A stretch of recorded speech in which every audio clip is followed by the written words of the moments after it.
You ever get those ridiculous social media scams where people pretend to be somebody you're friends with and tell you you can make a lot of money? I know I do. It's why I'm very excited to partner with today's sponsor, Aura. Aura is an easy-to-use app that essentially packages a bunch of services to stay safe online all in one. Aura protects you from scammers and hackers. They scan the web for all sorts of data leaks and alert you as soon as they find anything. Aura is like the offensive line for a quarterback, consistently offering you protection from suspicious and malicious activity. They have a VPN built in that keeps your browsing history and personal information safe and encrypted. They'll even alert you if someone's trying to open up a credit card or a loan in your name. Did I mention they protect all your devices from viruses, malware, spyware, and any other things so the bad guys can't break in? Aura can even manage what your kids do on their devices. You can set limits and restrict them from specific apps. They have a password manager as well, so you don't have to rely on an outdated Rolodex or that sticky note that's been on your desk forever. There are apps that do all of these things, but there isn't one that tackles everything the way Aura does, which is why I say Aura is a 5-man offensive line and you're the quarterback. So head on over to aura.com/JKB. You can find it in the description and start your free trial today.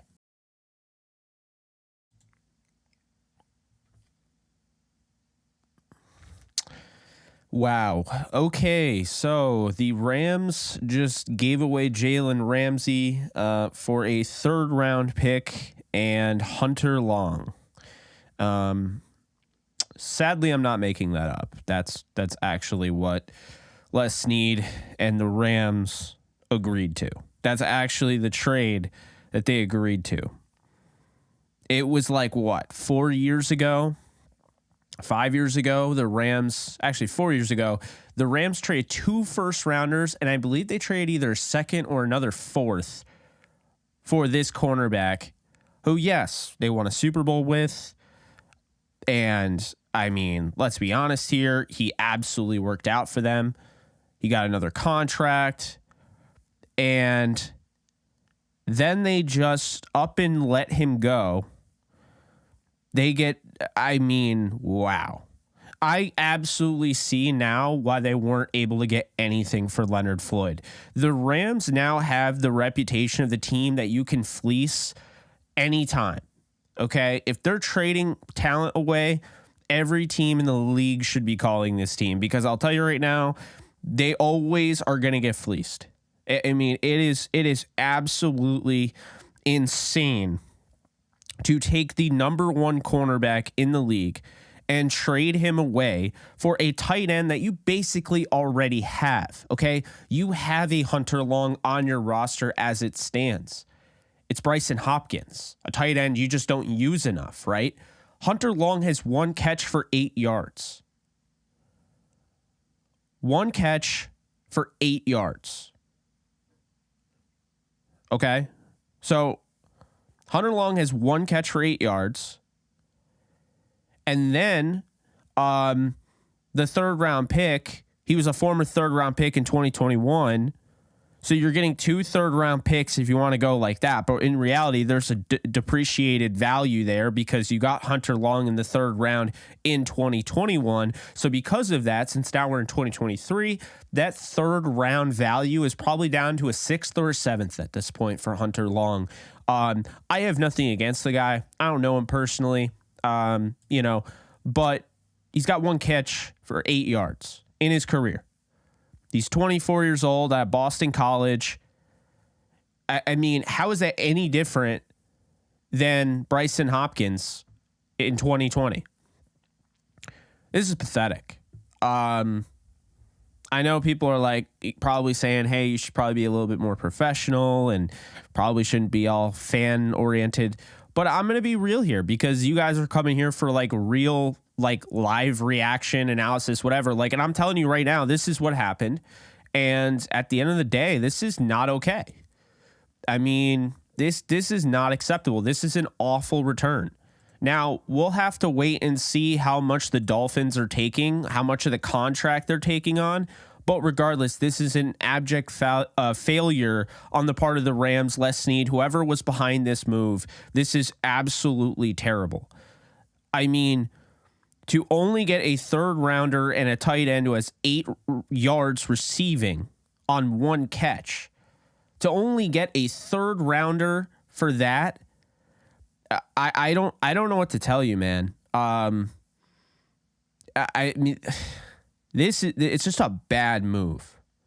I see now why they couldn't get anything for Leonard Floyd, because probably nobody bought into them. No one bought into them. No one was like, oh yeah, we need to trade for Leonard Floyd. No.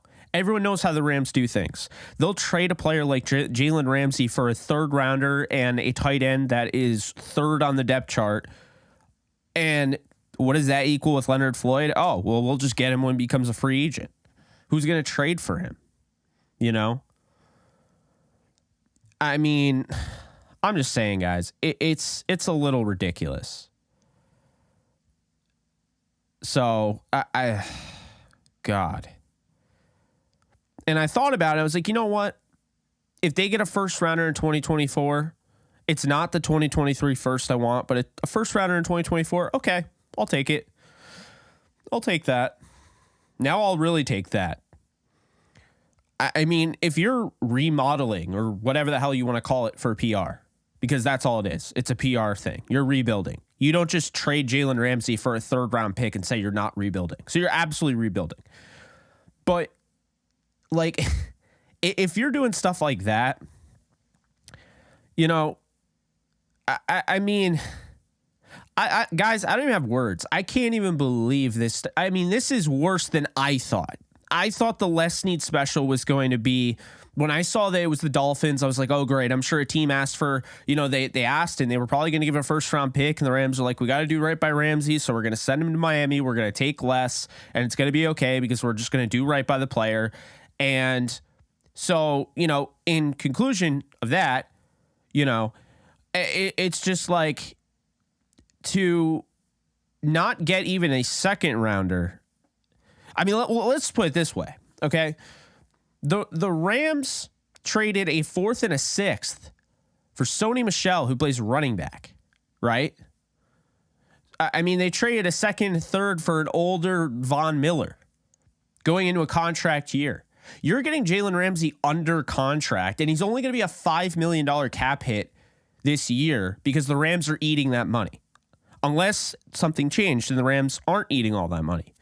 Maybe that's part of why the deal looks so bad. But the point is, the Rams gave up a 2nd and a 3rd for Von Miller, who was on a contract year, who very well could be considered a rental. And the Rams couldn't even get that for the best cornerback in the NFL. I mean, what was it? The Eagles got a 1st for Carson Wentz. You guys know I liked Carson Wentz. I still like him. Like to see him do well. But, I mean, come on now. It's just... man. Just not good. Not good. This right here, like, how do you sell this to your fan base? How do you sign off on this? You're on the phone. You're like, all right, I feel like we got a good enough compensation where the fans will like this move. This is a good move for our franchise. This will make us a better football team. This is not making the Rams a better football team. You're taking away the best cornerback in the league off their defense, and you're getting a 3rd rounder and a tight end that has barely played in the NFL. That does not make you a better football team. What could have made you a better football team is getting a 1st and a 3rd. What could have made you a better football team is getting any sort of first round pick, because they probably won't be Ramsey, but in the off chance you do get like a Sauce Gardner level talent, okay, you're still as good of a football team. Maybe you get better because now you're younger, but this doesn't make you better. And that's my issue with the Rams, is that I don't think they don't do things that make them better. Wow, this is really blowing up. Really appreciate you guys being in here, over 400 people. Be sure to hit the subscribe button if you haven't already. Be sure to like. You know, if you want me to answer some questions, I see there's some super chats, so I'll get to those. It's going to be, there's a lot. So when it gets like this, I can't guarantee I'm going to be able to answer everyone's question, but super chats I definitely will be able to. Fernando Cabrera, let's see here. I got to get you up on the screen. having some weird issue right now. I'm just not able to show the comments on the screen. So I'll try to figure that out real quick. But Jake, I think this is going to hurt the Rams. People are going to go to the expensive SoFi to watch who? Exactly. I mean, I don't know. If you're into PSLs and all that, you have your PSLs, are you not selling them right now? Like, we just trade Jalen Ramsey away for a tight end and a third rounder. I don't know. I don't know how no Ram fan should feel good about this move. Like, no Ram fan should feel good about this move. Hunter Long could end up being a pretty solid tight end. I'm not saying he can't. But this is not a good move. I mean, this is very poor value. And you could say, well, his contract, I don't care. We've seen guys with bad contracts get moved. I mean, this is pitiful. It really is. It's the first word that comes to mind. Pitiful, failure. I mean, and then it's just, just wait. It probably won't be that bad. No, it is that bad. This is a failure on the part of Les Snead. And I'll go on record saying this. Okay. I was told a few things, and I'll bring that up. I'm trying to get the comments on the board now. I think we got it.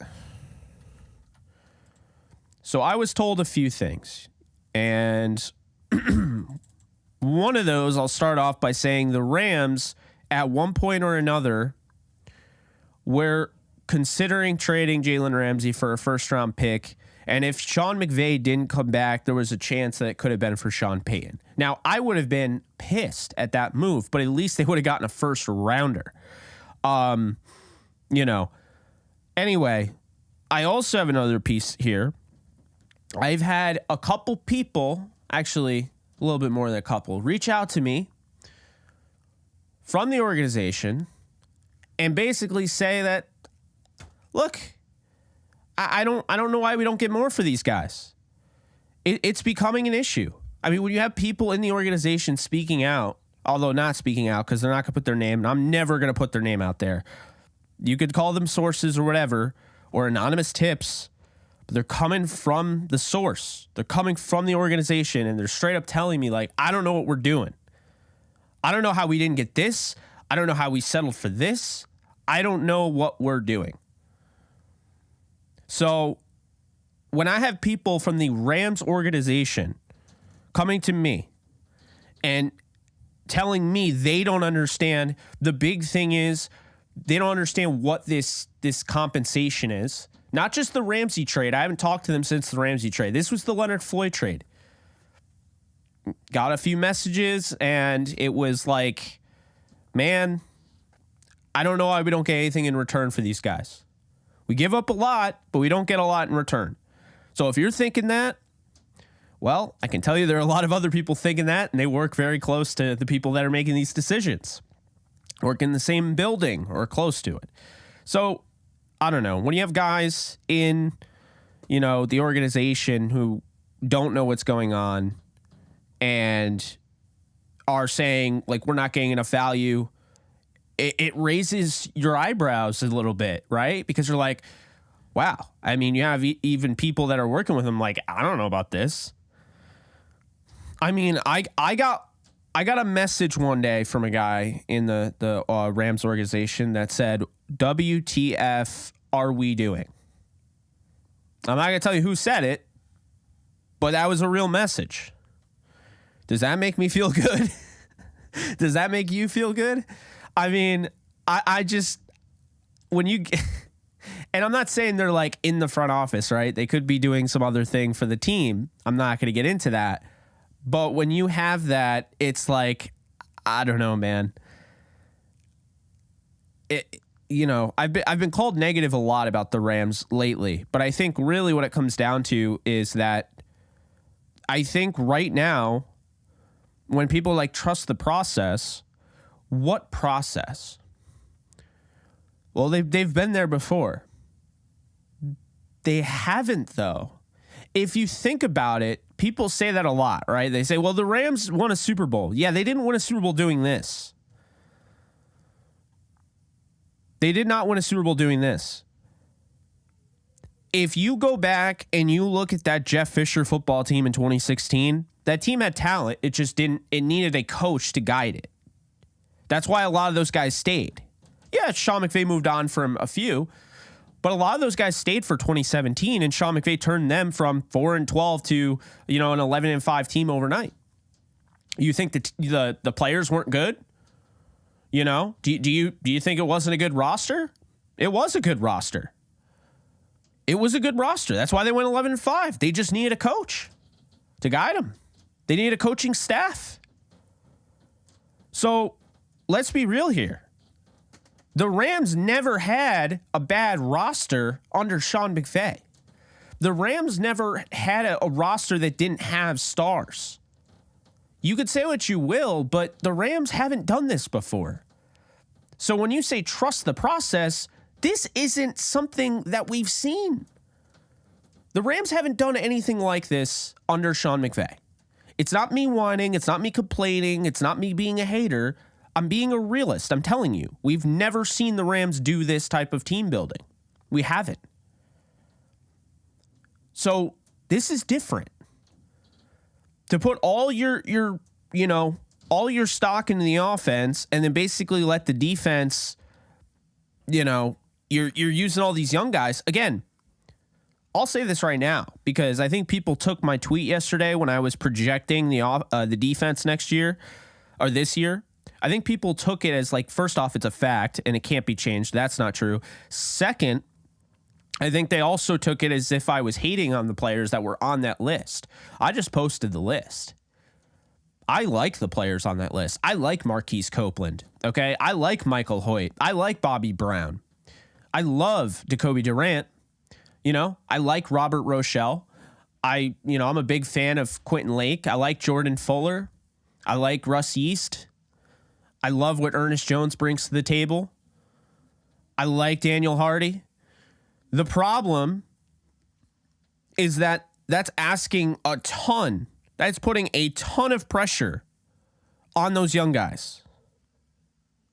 So it's not as simple as just, Raheem will figure it out.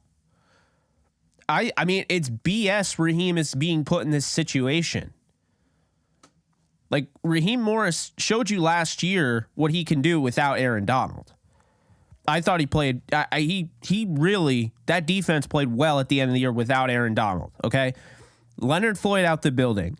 Now you have Ramsey out the building, right? Bobby Wagner out of the building. Will Troy Hill come back? I don't know. So, I mean, it's going to be a new look defense. I mean, yeah, it's tough. I'm going to answer some of the questions. I don't want to miss you guys on the questions. Appreciate you, the super chats, everyone. Appreciate everybody chatting. Appreciate everyone subscribing. Appreciate everyone liking. Be sure to like the video if you haven't already. It'll get YouTube to push this out more. And be sure to subscribe. I do a ton of Rams content. I do other stuff, but I really do a lot of Rams content. That is the focus on this channel. The majority of my subscribers are Rams fans, so yeah. Anyway, Jake, this is going to hurt the Rams. People are going to... Okay, I read that already. Fernando, thank you so much for the 5. Andy, thank you so much for the 2. Dude, what a fleece. Les has to go. I am so livid. I get it, man. I get it. I won't say that Les needs to be fired. I'm not going to say he should be fired. We don't know what the outcome of this is going to be. But I think he needs to be held accountable for this, or whoever is making this type of trade and is signing off on the dotted line, be like, yeah, you know what? This looks good. This looks like a fair compensation. Yeah, I don't know. El Perscat, thank you for the 2. Could have traded a first for Trent Richardson. Yeah. I mean, it's all over the place. Fernando, appreciate the 2. Guys, smash the like button for Jake. Yes, please do. Thank you so much, Fernando. Really appreciate that. Calling it now. AD out after this year or traded. Yeah, I'm not very confident. I don't know why Aaron Donald would come back. That's what I guess I'm missing that. What? I don't know. I don't know what's going on. It's just, man, just really not a great trade. Can they retract this trade? That's funny. It's like, can we Can we retract this trade? Can this just never have happened? I mean, wow. Just really bad. And I know they wanted to do right by Ramsey. I love Ramsey. Reached out to him, told him how much, the fan base appreciate him. We had a back and forth a little bit, but nothing too extensive or anything like that. So I've talked to him. He's a good dude. He deserves wherever he wants to go. I'm all for it. I don't know. It's like, oh boy, Tom Pelissero. Why did the Rams trade 6-time Pro Bowl cornerback Jalen Ramsey for a 3rd-round pick and a tight end with 1 catch? It's all part of a broader plan. I gotta hear this.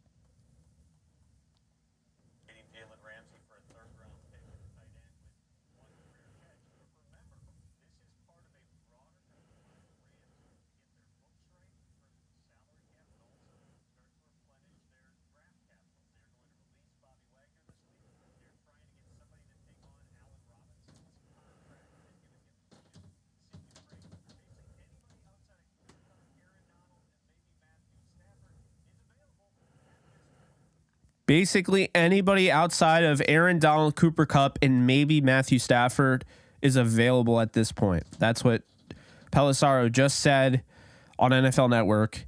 Part of the broader plan, he did go on to say draft capital. That's not draft capital. Getting a 3rd-round pick for the best cornerback in the league and getting Hunter Long is not capital. Actually, since I do draft, I actually forgot where I had Hunter Long. I don't think I was very high on him in the draft, but I'm going to look up my 2021 draft board for you guys, and I'm just going to see where I had Hunter Long, because now I'm curious, like where did I rank him in all the tight ends that came out in 2021? I mean, that's the good thing about having the draft board, right? You can go back and in the past, look at, all right, so tight end, Hunter Long I had as my 9th tight end. I gave him a possible starter someday grade. So he was my 9th overall tight end behind Quentin Morris, Kenny Yeboah, Tommy Tremble, Trey McKitty, Kylan Granson, Brevin Jordan, Pat Freiermuth, and Kyle Pitts was obviously number 1. So yeah. Hunter Long. Let's look at his RAS. What are we getting with Hunter Long? So Hunter Long is a tight end prospect who scored an 8.61 RAS out of 10. This ranks 128th out of 912 tight ends from 1987 to 2021. Hunter Long ran a 4.71. He's got a very good 10-yard split at 1.61. Poor 3-cone. Okay shuttle time. His 3-cone 7.41. That is terrible. His shuttle was 4.42. He killed the broad jump. He's got an okay vertical. He's 6'5", 254. So like good size, but yeah. I don't know. I don't know. If fans are upset, they have every right to be. I'll just say that. I'll say it right now. They have every right to be upset by this return. If you are going to criticize any fan for being upset and say you need to trust Les Snead and Sean McVay, I think you're missing the point here. I think fans absolutely should be upset because this isn't a good return. You're having a normal reaction to trading away one of the best at the position in the league. Okay? I mean, I understand it. It also doesn't look good that now you're talking about 3 of the 5 Rams that played all 17 games last year in a year that was dreadful. They went 5-12. These guys put their body on the line week in and week out, did not complain, did not do anything to upset anyone, did not cause a stir in the locker room, did not go to the media. You're talking about Jalen Ramsey, you're talking about Leonard Floyd, and you're talking about Bobby Wagner. 3 out of the 5 guys, obviously Higbee and Havenstein were the other 2, 3 of the 5 guys that played the 17 games that no one else played. 3 of the 5 guys are now off the Rams like that.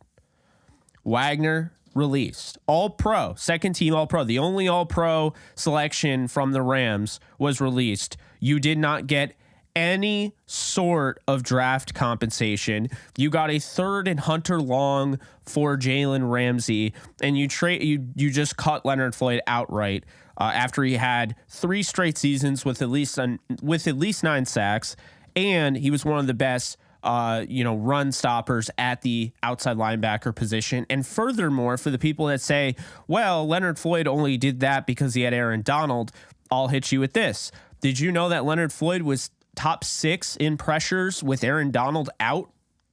So from the span of when Aaron Donald played his last game against the Chiefs to the rest of the year, Leonard Floyd was 6th in the league, tied for 6th in the league in pressures. So that's not just a product of Aaron Donald. He played well, and he started off the season with an injury. And Jalen Ramsey, let's talk about it, because I'm sure there are Dolphins fans that are coming in here wondering, like, hey, what am I getting in this player?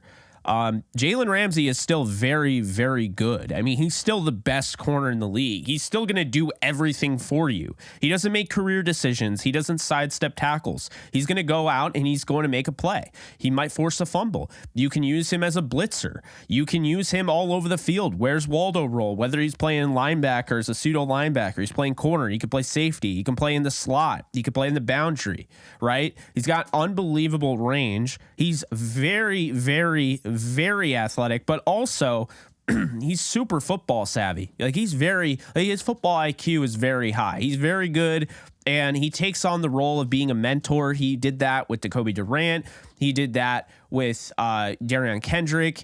He likes to mentor guys. Going back to even the draft prior, you look at J.C. Horn, kind of mentored him, over the offseason when he was getting ready for the NFL draft. This is a guy that a lot of young corners want to gravitate towards. So I think the Dolphins are absolutely in business here because they're getting him. They're only going to pay him like $5 million this year in, cap, whatever. They'll probably rework his deal. They'll probably sign him to a long-term deal.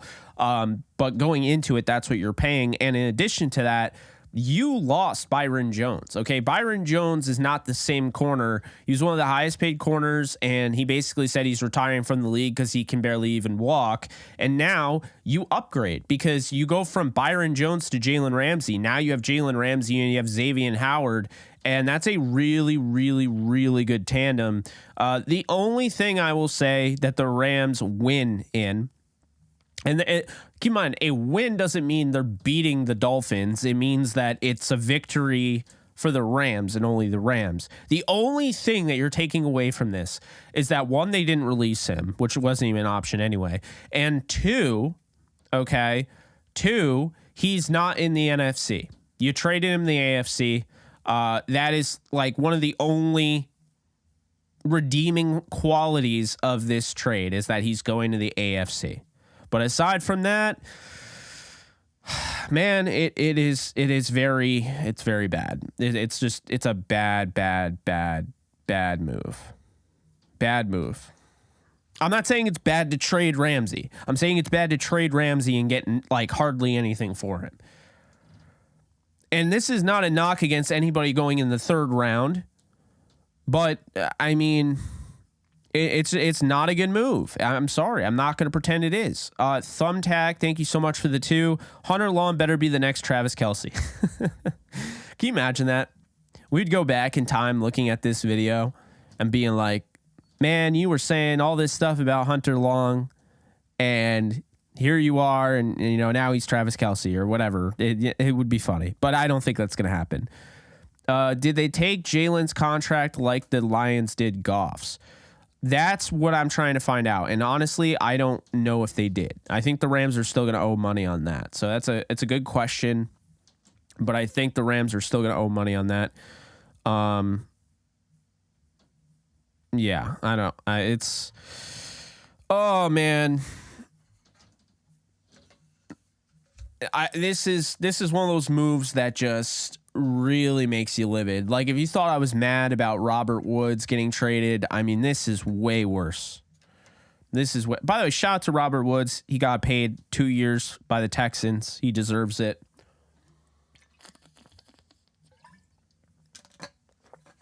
Gotta stay hydrated, folks. Yeah, it's still gonna be like 20 million in dead cap. 100%. You're still gonna have that. Still gonna happen. Just tough stuff there. Guys, be sure to hit the like button. Also subscribe if you haven't already. I'd love to get to 18,000 soon, but we're not quite there yet. Let's see. Where are we right now? Okay, we're almost at 17.6K. So if we can get that up, again, I do all sorts of content on this channel, whether it be Rams, whether it be the NFL, whether it be the NBA. It's good, all sorts of stuff. So if you're interested in that, be sure to hit subscribe. Looking at the comments, I feel bad for you guys. I mean, the Super Bowl win is always going to be worth it, but my biggest thing, Charlie, is that what I always say is this, okay? I think people are trying to make this all about the fact that this is what happens when you go all in. And that is not necessarily the case, okay? The Rams chose this. The Rams could have pushed things down the road. They could have restructured. They had a pathway to around $60 million in cap space. But they chose, after last year, they got nervous. They took, even though they had the second most injuries behind the Denver Broncos last year, they didn't take it as if they had injuries and it was a tough year and the offensive line started 16 different guys. No, they took it as like, wow, we need to make major changes. And so they went right into this rebuild, and they'll call it a remodel or whatever. It's a rebuild. At the very least, you're rebuilding the defense. It's just PR. We can call things all we want, but at the end of the day, you're just hiding the fact that it's a PR move. That's what it is. So, because you still have to try to get people to buy tickets. You have to try to get PSL and season ticket holders to not want to sell and everything, right? I mean, it's just, it's really frustrating. But like the thing I say is that the Rams brought this on themselves because somewhere along the lines, first off, I think your window is limited with Aaron Donald. Your window is limited with Matthew Stafford. You could argue the window is still limited with Cooper Kupp. Those are your big guys. So to trade the youngest guy of the stars in Jalen Ramsey and to not get big capital is bad. But in my opinion, I think it's just like when you look at this team and you look at who they had going into this year, like Bobby Wagner wanted out because he knew that they honestly weren't going to try to win a Super Bowl. You can't tell me that this team, a goal that they have is to win a Super Bowl this year. Maybe it's one of their goals, but it's not their main goal like it has been every year since. So I think, Rams fans should be absolutely livid. And I think you're justified in being that way. And I think, at this point, I'm not advocating to not buy jerseys and stuff, but I mean, if you're a Rams fan who just bought a Ramsey jersey, or, you just bought a Bobby Wagner jersey, or you just bought a Leonard Floyd jersey, even Stafford right now, it's just like, I mean, my thing is, if you're one of those people that bought those type of jerseys, or you bought the hat, or your favorite player came to this team and now you're a fan of the Rams and then they trade him away, it's like, I mean, after a while, it's hard to get connected to a team, right? Because if you're just constantly moving these guys, I mean, think about it. The best players, and this is a league that doesn't really have a lot of loyalty. If you look historically, players don't stay with the same team. Ramsey was already on his second team with the Rams. He was, drafted by the Jaguars. You look at the Rams, Todd Gurley didn't stay with them. He was cut, right? Kurt Warner didn't stay with them. He was cut. Okay. So like you have guys like Tom Brady played for another team. I don't think anybody thought he was going to leave the Patriots until one day it just became like obvious, but like that was kind of a shock. Right. And then Peyton Manning leaving the Colts. It was like, oh, wow. That was something. Why stir the pot? What do you mean? I'm reacting to a really bad trade that probably 98% of Rams fans would openly admit in public, in private, on a live stream if they had to, a podcast, whatever, that this was a bad trade. The other 2% are going to sit there and they're going to tell you, they're the same people that always tell me on Twitter, whatever, I trust in Les Snead, I trust in Sean McVay, you're not the GM. But there's still about 2% of this fan base that will say, we want a ring, it's okay. Like, look, I'm all for being appreciative of the Super Bowl. All for that. But the goal is to not just win a Super Bowl when you have a great team with a great nucleus of great players. The goal is to win multiple Super Bowls. Do you think at any point Bill Belichick and Tom Brady were like, we won a Super Bowl, guys. We beat the Rams. It's all good. Whatever happens, happens. No. Because guess what? When you have that attitude, you don't win Super Bowls. You go to the playoffs and you lose every year. Or you don't make the playoffs and then you fall off and then you're done.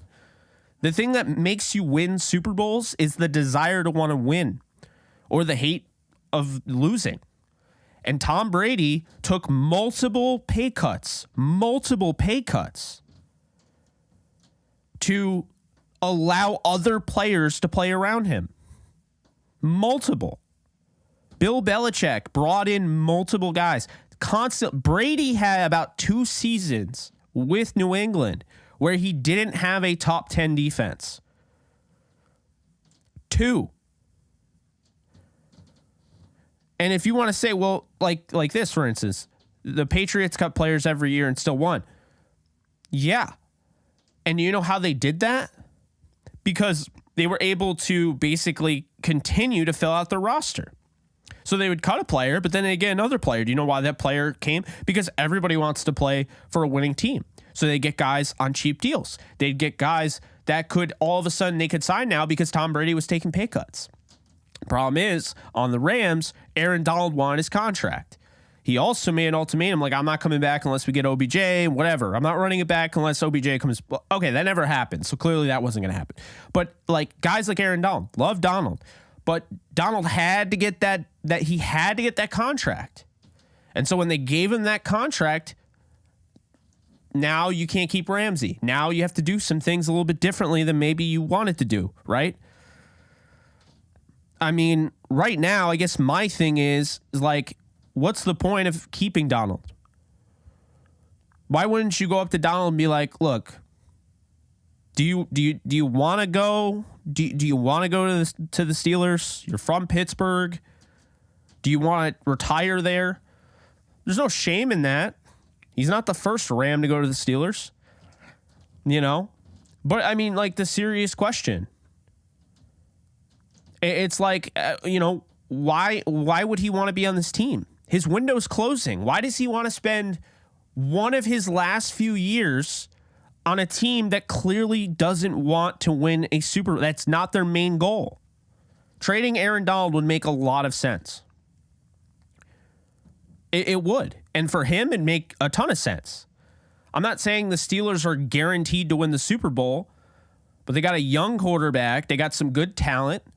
They got a really good defense. Talk about TJ Watt. He get to play with TJ Watt. He get to play with Cam Hayward, Miles Jack.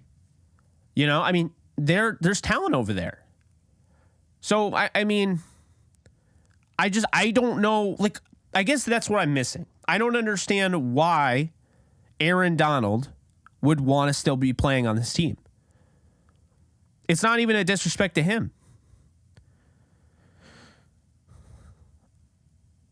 I don't know, man. It's just like Allen Robinson, the Rams are going to try to trade. So at this point, if they get a 7th rounder in 2027, I'll call that a win. Because I'm not expecting much for Allen Robinson. Actually, I will call anything a win if you trade away Allen Robinson and you get compensation. Because what I would be concerned with is that a team would be like, we'll trade for Allen Robinson, but we need your pick here and we need to do a pick swap. And so I could see that. And I'd be concerned the Rams would give up more just to move Allen Robinson's contract than they would get in return.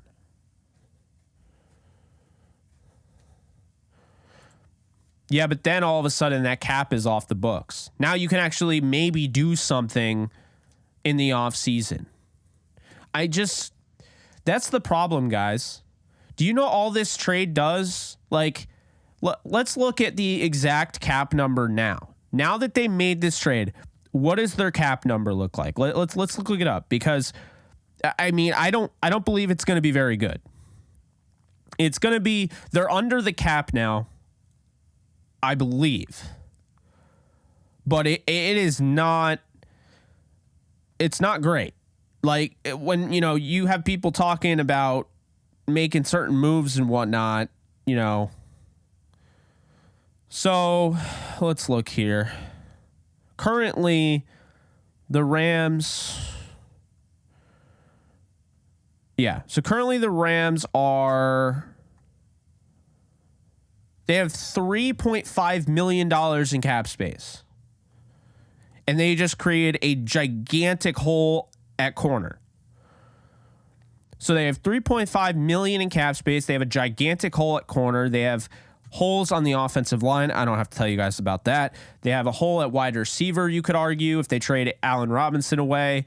They probably would like to get another running back. Tight end, they look good. I would still probably draft one, but maybe this means they won't draft one super high.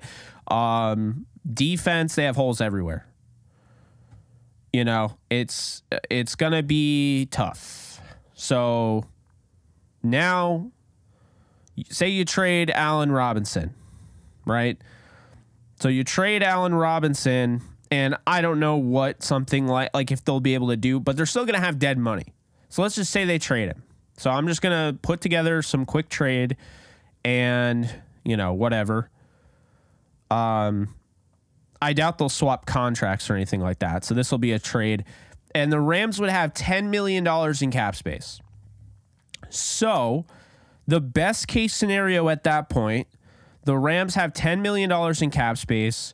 They could restructure Brian Allen, but that would save them about $1.4 million. And personally, I'd probably move on from him next year. They could restructure Rob Havenstein and basically save nothing. They could restructure Joe Noteboom and save $3.7 million, but you're probably going to want to get rid of his full contract next year.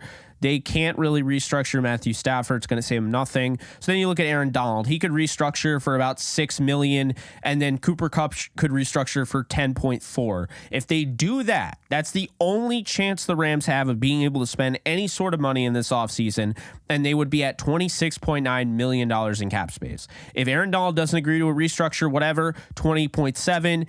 If Cooper Kupp doesn't restructure, then you're at 10.3. So right now, that is if the Rams trade Allen Robinson, they're able to trade him, $10.3 million in cap space. If they can't trade him, they can't cut him, because that is going to be an absolute brutal move. So if they can't cut him, then you're going to be looking at about $3 million around that in cap space. So when I say, like, this is why I don't think this is a great move, because when people are like, oh, they'll just go in free, how are they going to get anybody in free agency? They don't have a lot of money. Like, it just, I don't know. And now it's like, oh, awesome. So another third round pick. Like, what does that really do? I mean, to not get back in the first round is just, it's just not acceptable. It's really not. Those are what the numbers look like right now. 2024, I mean, you're not really doing much, right? So let's look at 2024 right now. So right now, you have about $33 million in cap space based on what you did.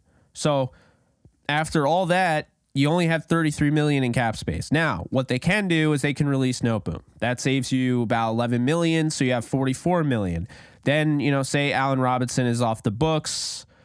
That'll save them about 10. So you'd have $54.7 million in cap space. Aaron Donald retires. You can add 29 to that, 30 to that. You have about 84.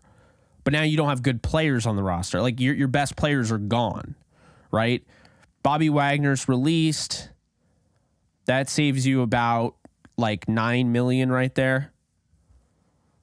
So, you know, you have a pathway to almost $100 million in cap space. The problem is, this is the thing that people aren't talking about. The Rams would have 27 players under contract next year with that. So there's a give and a take here, because the thing I think gets lost on people is like the cap number, right? Like, oh, that's how much we can spend. And you can definitely change up contracts. You can backload them. You can front load them. You can do all sorts of stuff with them. But the problem with that is that, again, it's a give and a take. So right now, the Rams currently have 43 players on the roster. 42? I mean, they barely have over 40 players on the roster, and they're barely under the cap. You know,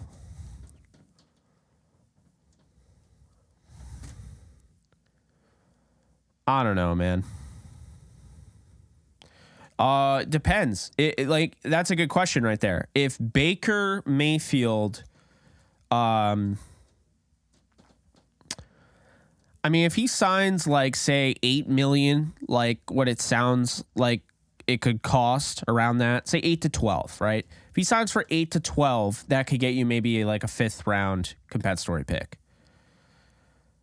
But yeah, it's not great. I don't know. I don't know how they're going to be able to do this. I'm just being honest. I really don't see it. I don't know how good this team's going to be. I think you do something like this. If you look at last year, you saw how hard those young guys were playing, and you're like, you know what? I believe our coaching staff can coach those guys up. I believe we have a really good crop of young talent. And ultimately, I think that we need to start focusing on that more than focusing on the stars. This is going to probably change how they build teams. What I don't want to see them do is go back and revert to, you know, that star-driven team building. I want them to stick to this. This is what they're going to do. I want them to stick to this. Develop players, pay the right guys, let the other guys go. I mean, again, I'll say this. I don't like the compensation structure. I think the compensatory picks have been devalued over the last couple of years. I don't think they're really worth much, but that's just me. Let's see. Fernando, thank you for the 5. I missed that. They think 5-12 was bad. 2023 is going to be worse with a defense that got demolished. Who's on the D now? DK, Rap, shake my head. No, Rap's not on the defense. So this is, I'm really just not a fan. And like, I see this a lot. And Joe, I'm not just trying to call you out, but for the people that are just like 2024, I mean, let's be fully transparent and honest with this, okay? What does that mean? What does that mean? It means wait till next year, right? Well, here's the problem with that, is that you have a fan base that just went through 5-12, okay? And so now I have to wait until next year, and who knows, like, not to be grim, but who knows if we're all going to be here next year, right? I mean, who knows that? Things happen. We don't know. No, like, day is guaranteed. So I hate when it's just like, oh, wait till next year. Like, no, I waited all this offseason to see this team again, to cover this team again, all that. I want to see success. I never want to throw away a year, because when I was in high school and in middle school, the Rams weren't very good, okay? I went through that whole thing. I went through that whole stretch. I was basically bullied because my team was bad at football. Like, I would wear, you know, jerseys and whatnot and be bullied for it. I remember getting a Robert Quinn jersey for, like, Christmas, and, like, I had people that, like, bullied me in school because I wore it. But, you know, it's one of those things, man. Like, I don't want to tank. I don't want to sit here and be okay with this or okay with that. No, that should not be it. Because here's the thing. It's like, if you're going to sit here and be like, this is a remodel is just PR saying it's a rebuild. And if you're really going to say that, right? If you're trying to spin it in a certain way, then you're trying to say that you do care about 2023 to an extent. And is this team going to score a ton of points and just not be able to stop anybody on defense? I mean, maybe that's what's going to happen. But I still think defense matters. And I still think when you're constantly getting gamed by the system, you're constantly getting gamed by the teams all around the league. Okay, you are going to develop a reputation.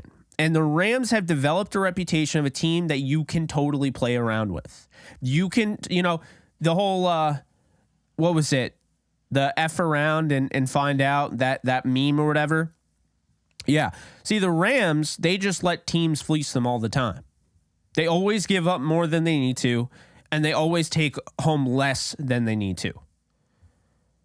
And I don't know, it's frustrating, man. It is frustrating.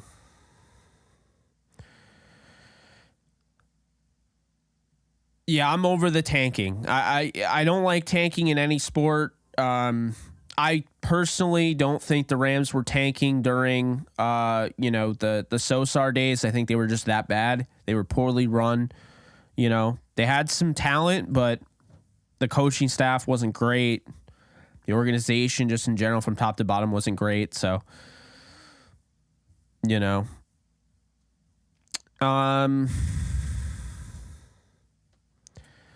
I like him, but I'll be fully honest with you. I don't think Lance McCutcheon is going to be any sort of contributor with this receiver core. I think we saw it this past year.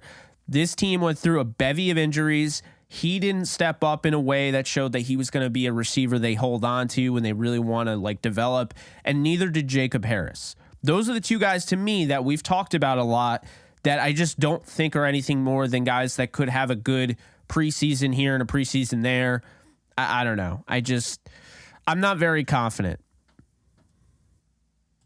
Yeah, but it's not meant to call you out. I just get it a lot. It's 2024, and I'm like, yeah, but I want to win now. And it's not even winning now. It's not even winning Super Bowls. It's that you want to know that your team is at least competing. That's the goal. Their eye is on the actual prize. And I just don't feel like that's the case right now. And there's no way anybody can lead me to believe that is the case.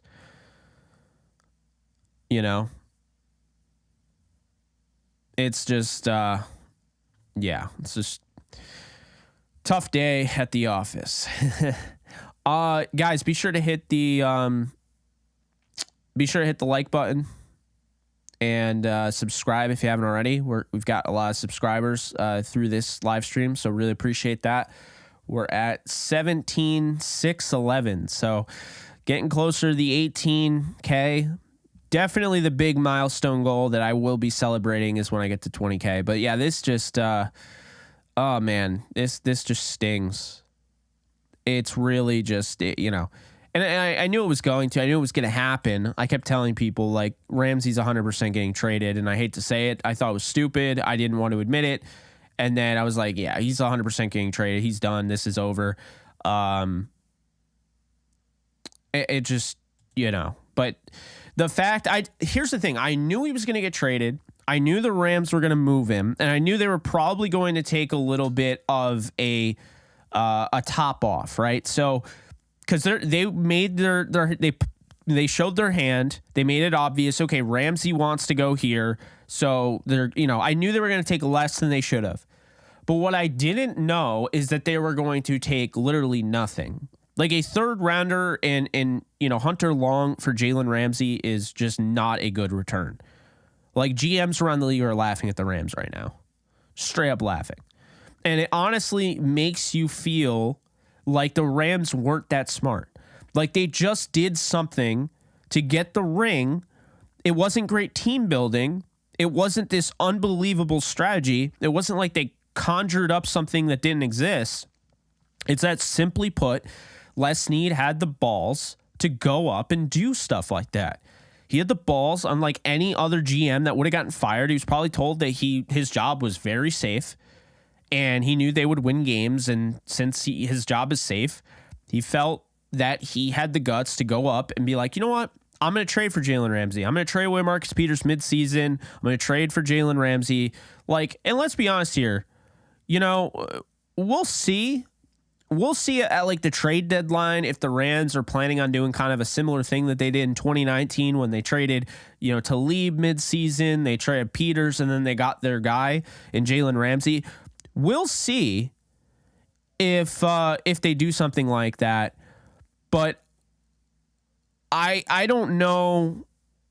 I don't know what they're gonna do at this point. Right now, I feel like they're gonna go more offense than defense. Now, here's the thing I want to point out, which is really funny. This person right here is be kind, but is always not kind to me in the comments section of every video. And the fact that you still keep coming is dedication to your lack of kindness. So I really appreciate that. Shout out to you for being the exact opposite of what you are, you know, your screen name is. It's honestly impressive. Anyway, just wanted to point you out. Well, the pin of shame. I need to do that more, man. I need to pin comments and all that. Yeah, I know. It's funny. The irony. Yeah. All right. So here's, yeah, I mean, that's been my thing, you know, but anyway, going back to it, it's okay. It's totally fine to be annoyed with what the Rams are doing. It's totally okay to be cool with what the Rams are doing. You have an opinion. That's all you know, I've seen fans that think this is a good approach to building a team. I'm not saying it's not. I don't know if it is, but I'm giving you my thoughts, my opinion. Okay. If you like this, okay. Yeah. If you like trading away Jalen Ramsey, getting a 3rd round pick and Hunter Long, if you think Hunter Long's going to be great, that's you. There's some people that had Hunter Long going in the 2nd round, like top 5 tight end in that draft, maybe even top 3. Personally, for me, I had him 9th. It doesn't mean that he's bad. The Rams got a top 10 tight end according to my board in 2021. They got a 3rd round pick. Maybe that 3rd round pick ends up becoming a superstar. But as it stands right now, for me personally, I think this was one of the worst trades I've seen.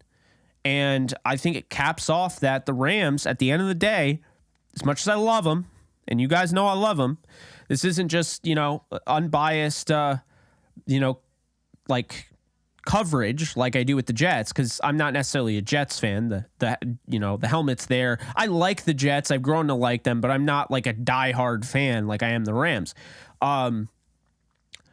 But like, you know what I'm saying? It's like, I love this team, but it would be a disservice to my audience. It'd be a disservice to the community that I've built. It'd be a disservice to what my brand has become and what I'm known for, and being, you know, while I was really the optimistic fan, I feel like over the last few years, I've really molded myself. I pride myself on being more straightforward, a straight shooter, you know, honest, transparent. And that's what I'm being. And, you know, I feel like this is a bad trade, and I'm not going to lie to you. So I get more views. You know, there are other content creators that want to just blow smoke up your ass and say, look, you know, this is a great trade and I see why they did it. And, you know, just trust less in Sean. I'm not one of them. I'm not a content creator that's going to sit here and just tell you how great your team is, because why would you want to watch me if that's the case?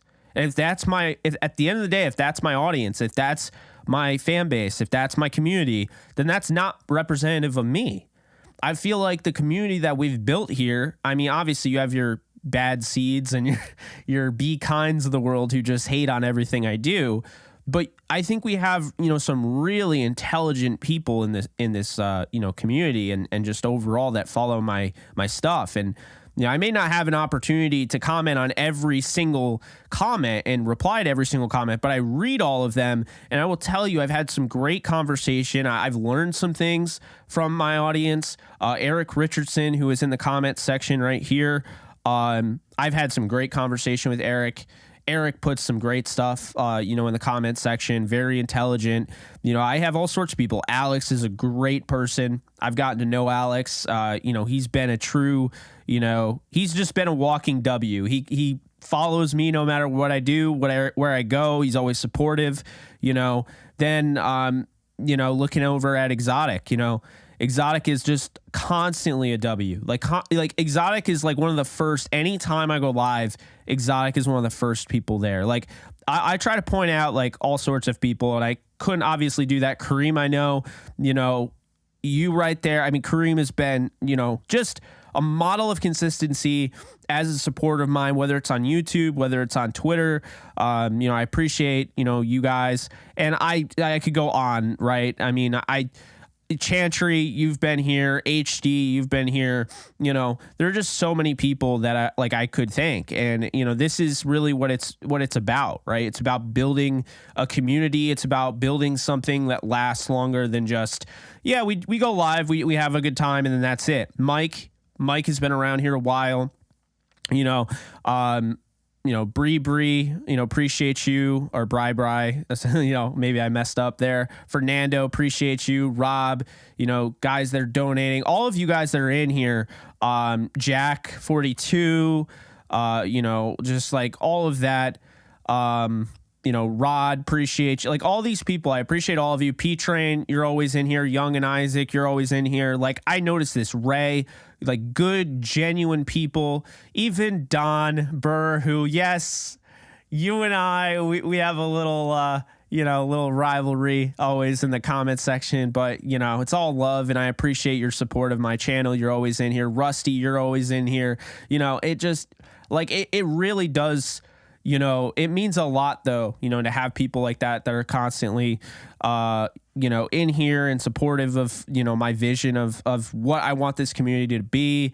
And, it's just like, that's really what it is. Bowser Clan, HLNY. I mean, all you guys, it's just, it makes it a lot easier to go live and just be able to talk to the community and be open and honest and be like, you know what, this trade sucks, but I'm going to give you content throughout the offseason about why we can turn this thing around, why I believe they can turn this thing around. Okay, that's not me being overly optimistic, that's me being a realist, because the Rams can turn this around. This isn't just like a bad trade and they're doomed. This doesn't change really anything, because this is clearly what their plan was, right? So maybe their plan ends up being something good.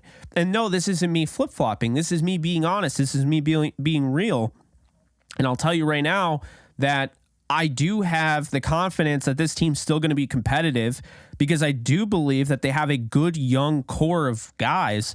I think Jacoby Durant doesn't get enough credit. I would have personally preferred him to play off a cornerback one like Jalen Ramsey, but maybe he's ready to be the number one corner. I think he's very intelligent. I think he's very talented. He's athletic. He just, brings a lot to the table, And then in addition to that, you talk about guys like Marquise Copeland. Copeland's a UDFA out of Cincinnati that they have developed. Eric Henderson stuck by him and developed him. And now all of a sudden he has a chance to, actually start this year potentially, right? That's an exciting opportunity for him. How about Bobby Brown? Bobby Brown got suspended for performance enhancing or, whatever the thing was. I think it was performance enhancing, the policy or whatever. And he didn't let that get down on him. He came back and he balled out. I think he finished the season the right way. I feel good about him. Ernest Jones, I don't think it's getting enough talk. I think it's easy to forget about Ernest Jones because Bobby Wagner overshadowed him. But I think in a sense, I was mad that the Rams they didn't trade Bobby Wagner. They didn't get anything for Bobby Wagner. But I do see with a team that plays more one inside linebacker than two, Ernest can take over and be the guy that they wanted him to be when they drafted him in the third round. He had a really good rookie year. He had a really good playoff push, was great in the Super Bowl, and now he has a chance to be this guy and lead this defense. And you could say Donald's the leader all you want, but Ernest Jones is going to be the guy probably calling the defense in the middle. He's the middleman. So then you look, okay, outside linebackers, right? So Michael Hoyt, this transformative approach. He's 300 pounds. He's playing, his ass off outside linebacker. Now he has a chance to maybe push himself down to 275. That sounds like that was the plan. And then now he's at a better weight for the position. Excited to see his growth. He really turned it on at the end of the year. And then in addition to that, you look at Daniel Hardy, who is an athletic freak, and is somebody that I'm very excited to see his development. He's a 7th round pass rusher, but you get talent anywhere in the draft. You get talent in UDFA, so I am excited to see these young guys. I'm excited to finally see Robert Rochelle get a shot back at corner. Can Darion Kendrick improve? Russ Yeast, Quentin Lake, Jordan Fuller. Fuller's a guy, if he comes back and he's healthy, so they got some young pieces on this defense that I think Raheem Morse can coach up. I think Aubrey Pleasant can coach up the secondary. I'm very excited about that. They have guys, like Chris Beek that will also be helping in the secondary, and Chris Shula, Eric Henderson, of course, defensive line. Then you look at the offense and you're like, okay, not as much young talent, but they still have some talent. You talk about the way Cam Akers finished last season. You look at like Matthew Stafford, if he shows up and he looks like he did against the Saints, before he got hurt, the Rams will be fine, right? Cooper Kupp, best receiver in the league. Van Jefferson, he's in a contract year. He's going to have to try to ball out for that contract, And now it's like you move on from, I don't love moving on from Allen Robinson, but I get it. That contract is so huge. So you move on from A-Rob, and now this is a huge opportunity for, Tutu Atwell, who looked really good at times last year when he got a chance. Ben Skoranek, who looked good. You have Tyler Higbee now. You have Bryson Hopkins, and you have this new tight end, Hunter Long, that's trying to basically, look, I started in 2021, and I only have one catch for my career. Clean slate now with the Rams. This is a huge opportunity for Hunter Long. Then you look at the offensive line. You got guys like, think about it. You got guys like Alec Jackson. I think Jackson is somebody that people forget because he had the blood clot, but I'm very excited about Alec Jackson. And I think I'm pretty sure he's pretty excited too about this opportunity. Then you look at guys like the opportunity for Noteboom to come back from this torn Achilles. That's a huge comeback. Like, we should be giving that guy credit. We shouldn't be just trying to get rid of him. Shouldn't be just talking about how he's just a cap casualty. This guy's going to work his tail off to get back. And there's a reason they signed him. Logan Bruss. We didn't get to see this poor guy. I was in a movie theater when he tore his ACL. I hated it. That was probably the worst I've ever felt. Couldn't even tell you what movie I saw, but I came out of the movie theater on my Apple Watch and saw Logan Bruss tore an ACL, and I was like so pissed off because, man, like losing that season sucked, but you still have him. You got Rob Havenstein holding it down the right side, right? You got guys like that. Like whether David Edwards comes back, Brian Allen, you have these young talents. You found out that Chandler Brewer can actually play football in this league at a decent level. And then, Tremaine Ankrum, obviously it really sucked what happened to him, but, they like him. Then you go out, you have the draft. So you have these young guys, then you have this draft. Basically, at the end of the day, what I'm saying is that I can sit here and say how much I hate this trade. I can sit here and say I don't like trading away all these guys or not getting any value for a Floyd or for a Wagner, but I do see that there is young talent on this roster. Let me make that very clear. I'm not a hater. I'm not giving up on this team. It's not that I don't believe in this team. It's that I don't love what they're doing, but I definitely like the talent that's on this roster. I like a lot of it. And I think it's exciting, if you want to look at it in terms of, okay, now we have another 3rd round pick and just think about it less as like they should have a 1st or a 2nd, now you have another 3rd round pick. So you have a 2nd, you have 2 3rds, you have 3 5ths, you have a 6th, then you have a 7th, right? They could also accumulate more picks. We'll see what happens with Allen Robinson. They could trade down in the 2nd and get more. They are going to have pathways to make their team better. Now, do they go out and get a tight end in the draft? I don't know. I don't think they should, though, because they got Hunter Long. I think they should look at that later in the draft. I don't think there's any need to take a tight end super early. So then you look offensive line you could add to edge, you could add to corner, you could start filling out that defense with younger talent, cheaper talent. And then all of a sudden, kind of goes back to what we've been saying. Looks a little bit like the Chiefs, does it not? You got your Chris Jones contract and Aaron Donald. You got your Travis Kelce contract and Cooper Kupp. You got your Patrick Mahomes contract and Matthew Stafford, right? So at that point, it's like you have a couple bigger contracts, right? So Havenstein is like the same as like Marquez Valdez-Scantling as far as the numbers are concerned. And then you're paying Justin Reed on the Chiefs. You're paying him decent amount of money. And that you could say is like the Tyler Higbee contract for the Rams. So the Rams do have kind of a similar roster composition, and the Chiefs, they threw out 2 rookie corners in the Super Bowl. They have L'Jarius Sneed. They're gonna have to pay him, but Sneed was a mid-round pick. So I mean, in terms of that, I mean, the running back. Isaiah Pacheco, the starting running back, they got in the 7th round. The Rams could absolutely kill this draft. We don't know what's going to happen. We really don't. But at the end of the day, they do have talent. They're not going to finish last. They're not going to be able to pick Caleb Williams, because I'll tell you right now, whoever gets Caleb Williams is going to be whoever gets the number 1 overall pick. You're not going to be able to trade up for that pick, okay? You're just not. It's going to be like Andrew Luck. The Colts can talk about it all they want, like, oh yeah, we were, shopping around. No, the Colts were never shopping around. They basically, when they solidified their number 1 overall pick that year for Andrew Luck, they're like, we're picking Andrew Luck. It's that simple.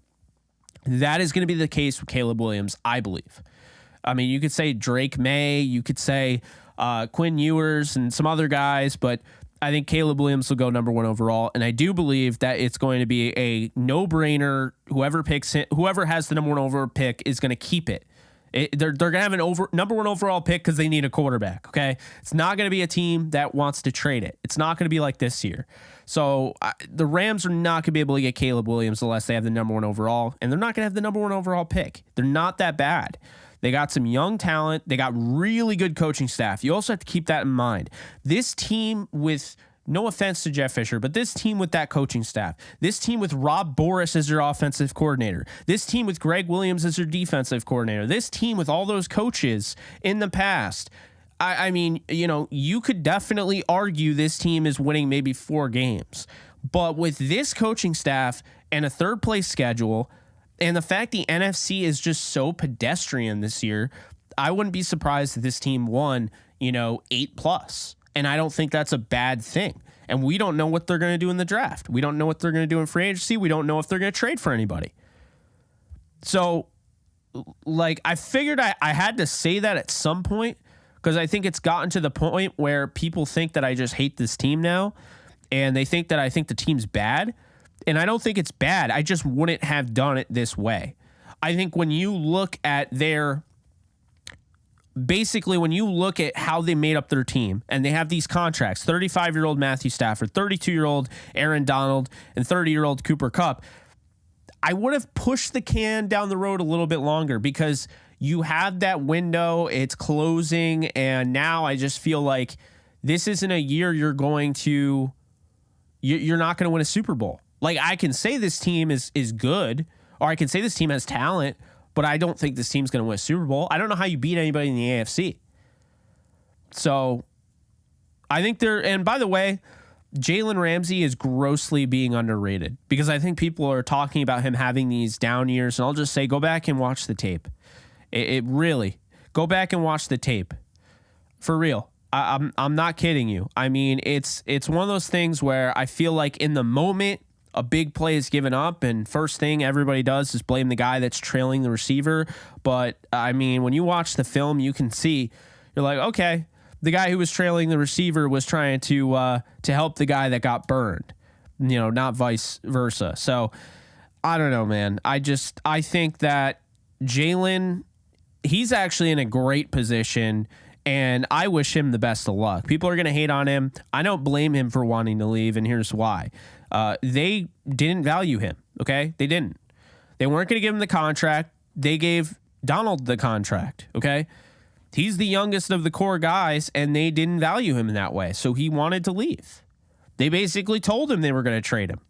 So, yeah, I don't think there's anything wrong with that. So, now you look at the Dolphins, and Jalen Ramsey, okay, joins Xavier Howard, Noah Igbenogany, Nick Needham will be a free agent, and Kadar Kohu, who would be their nickel back. They also, by the way, have Javon Holland, who's a stud free safety, and Brandon Jones, who's a good safety as well. This is exactly what Jalen Ramsey needs. This is probably why he wanted to go to Miami, besides the fact that he would absolutely thrive in a city like Miami. Miami has Jalen Ramsey written all over him. But now look at who they have. Raekwon Davis, a second-round pick. Christian Wilkins is a first-round pick.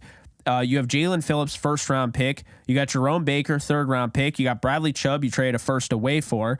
Xavier Howard, Brandon Jones, Javon Holland, and you got Jalen Ramsey now. What have we been saying? Ramsey needs help over the top. Ramsey needs a safety that he can play with. Well, guess what? He's got that in two safeties. He's got Brandon Jones, who can come up and hit, as a strong safety, can help you in run support. And then he's got Javon Holland, who has all sorts of range. He was a second rounder in 2021, and he's going to be able to play off Javon Holland, and they are going to work.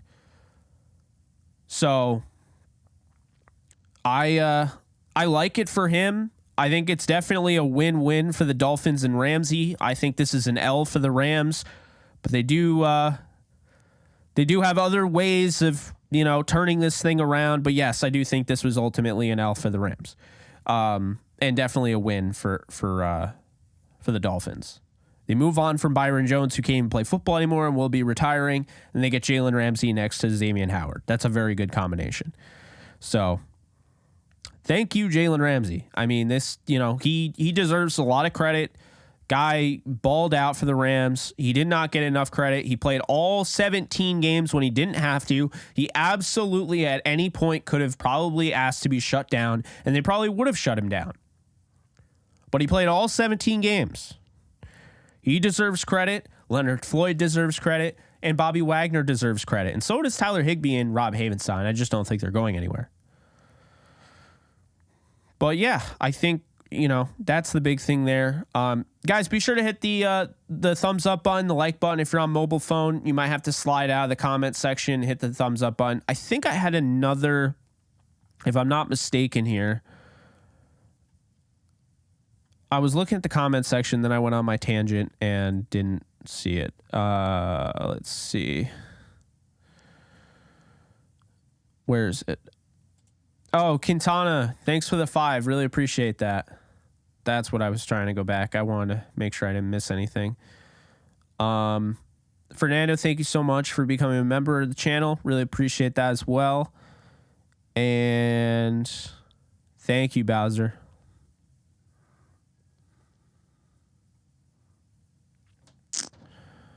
I think that's all I got for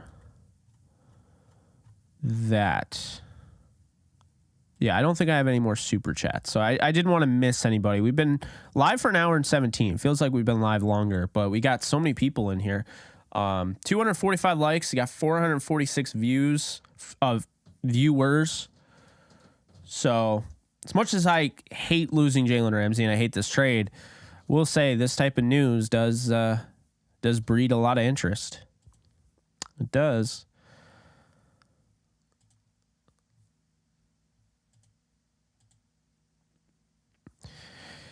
Yeah, he was away from the team.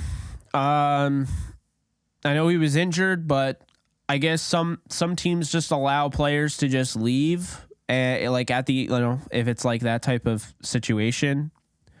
But I don't think it gets talked about enough. I really don't. And I'm not trying to turn into an AD hater. I'm just saying, these guys are putting their bodies on the line. If he's shut down, I get it, but Matthew Stafford was out there on the sideline, and, he's in all sorts of commercials now.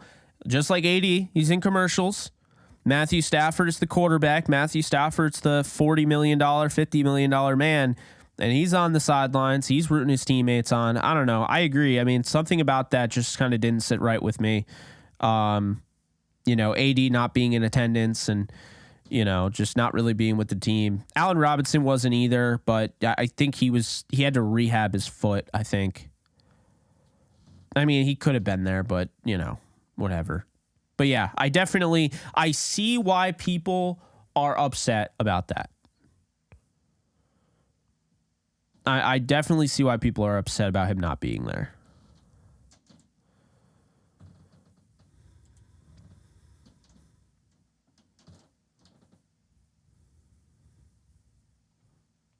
Yeah, Jalen with Javon is going to be nasty. Like, I don't think people are ready for that. This might be Jalen's best year as a player. He's never had a safety like that in the back end. Like, you can talk about, okay, like Rapp was solid, not a bad player. Fuller's good,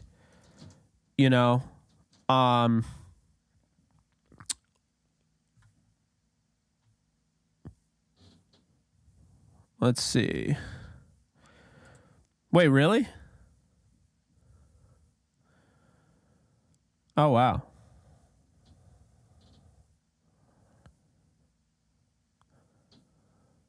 Yeah, I think Javon Holland and Jalen, that's just going to be a hell of a tandem. I believe that, and I definitely see why he wanted to go to Miami. And I want him to do well because I'm honestly so tired of the narratives that like Ramsey's lost a step, because I don't think he has. I really don't. That's really cool, Jerry. I didn't know that.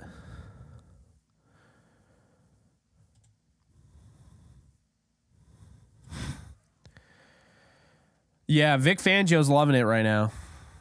Vic Fangio is absolutely ecstatic. I mean, it makes a lot of sense. It's, got a lot of talent there. Jalen Phillips was my number one pass rusher in that draft. He was, oh man, what a freak. It's going to be Tua.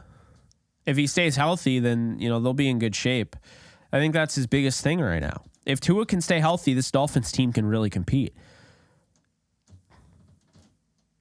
I will say the Jets more than likely are going to land Aaron Rodgers. They could get OBJ. We'll see what ends up happening. But the Jets are going to get Aaron Rodgers in all likelihood. So you got the Jets getting Aaron Rodgers. You get the Dolphins getting Jalen Ramsey and Vic Fangio. And then you look at the Bills and the Bills are the Bills. And then the Patriots. Patriots need to figure out what the hell they're doing. Like, how are you competing in this division now? Because the Dolphins are ready to play. They are ready.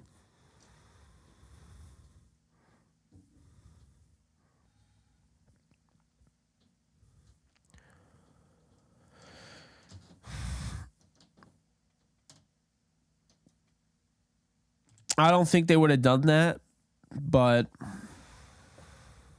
I think they probably could have gotten a first, and they made it so known that Jalen wanted to play with the Dolphins, and then Jalen's agent probably got involved and told the Dolphins. So, that's probably what we're looking at. But yeah, this is not a good trade. Like, just because I'm happy for Jalen, just because I think he's going to do well with the Dolphins, just because I'm trying to be somewhat optimistic, not really optimistic, but a realist, showing you like, okay, like they have some good talent. The Rams still have talent on their team. This is still not a good trade. It doesn't change anything. I mean, just not a great trade. I can't believe OBJ wanted $20 million. I can that he wanted it, but as like looking for $20 million, that's going to be something different.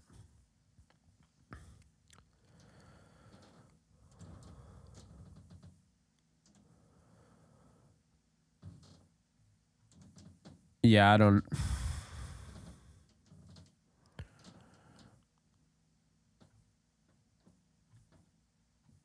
The thing about this is like,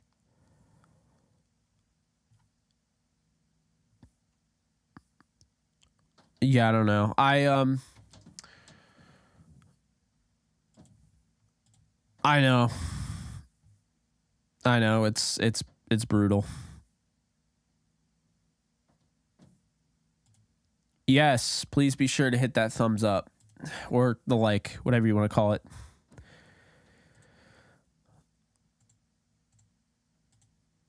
Also, be sure to subscribe too, because if you like this content, we do a lot of it. Big day for subscribers. Damn. We've almost gotten to 100 subscribers on this live stream. So, I mean, that's really good.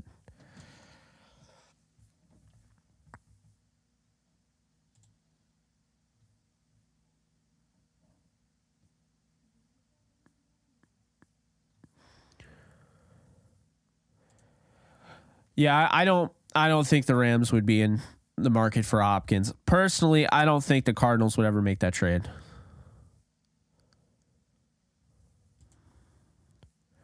At this point, I'd probably say a third.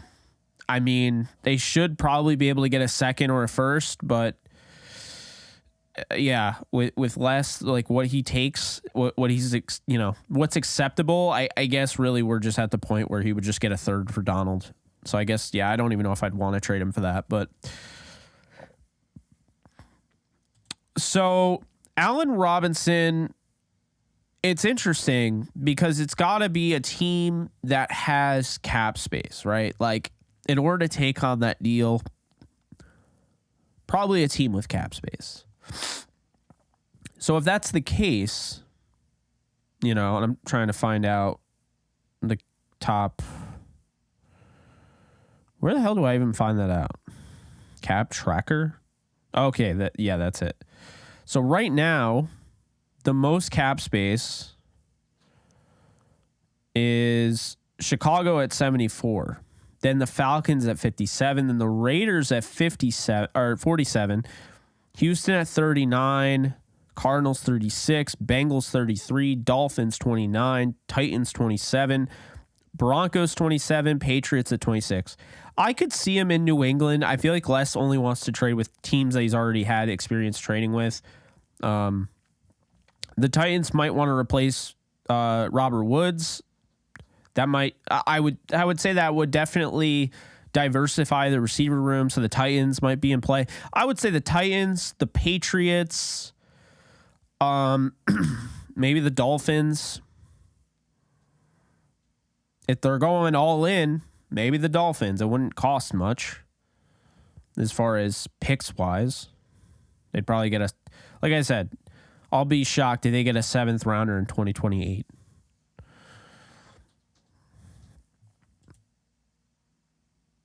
They do have a lot of holes on this team. You're absolutely right.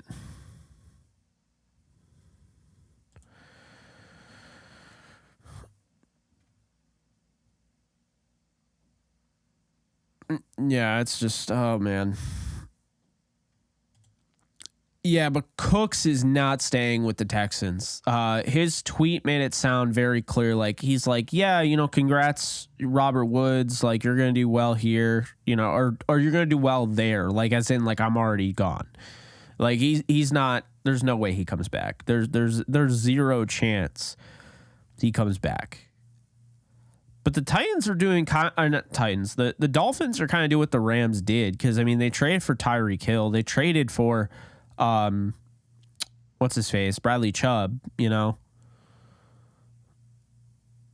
It's just, but think about this. Fangio's defense, the Rams already were using a scheme that had Fangio,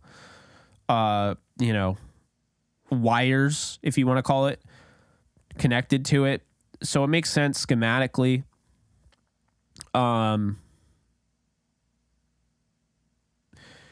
I mean, again, I'm just and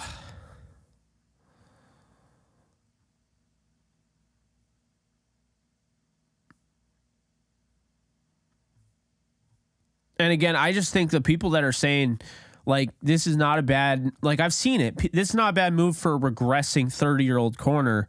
By the way, he's turning 29. He's not 30, so I don't know why we're putting him up to 30 already, but it's just like the regressing thing is just BS. You can't have it both ways. You can't use PFF like it's the Bible, and then when PFF shuts down your point against Jalen Ramsey, being because PFF ranked Jalen Ramsey 3rd. So, like I said, you can't have it both ways. You can't use it as the Bible, and then when you're anti Jalen Ramsey, you can't be like, oh, well, that's just PFF. It doesn't work that way. Okay. So I think that I see that far too often. Now, I don't look at PFF as anything more than, I mean, let's be honest here, right? It's at the end of the day, you know, PFF is subjective because it's humans. It's not like data analysis. It's humans creating a chart and basing their opinions and putting it into a chart, putting it into their model. But the model was created by humans. Like stats are created by humans, sure, but stats are also stats. There's statistics that accumulate. But you're creating something based on a grading system that you have created. So it absolutely is subjective and is not the end all be all. But he had a really good year, and I don't think people give him credit for that. And I think him playing off Javon Holland is going to be huge. The Rams never gave him a safety like Javon Holland. I'll just say that right now. Never had a safety like that. It's just, by the way, this is what happens when you go public too. Like when everyone knows that Jalen Ramsey can be had, like so bad.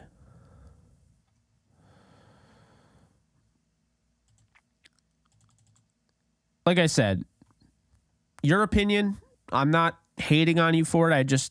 I really don't like this trade.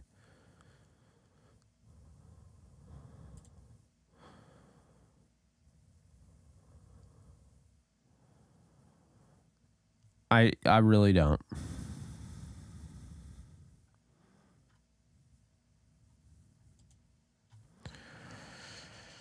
Oh, man.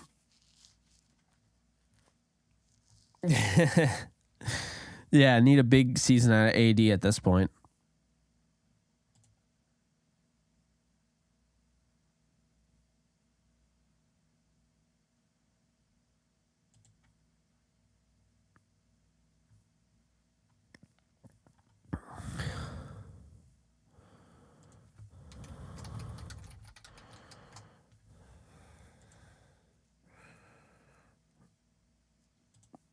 Yeah, he'll need to.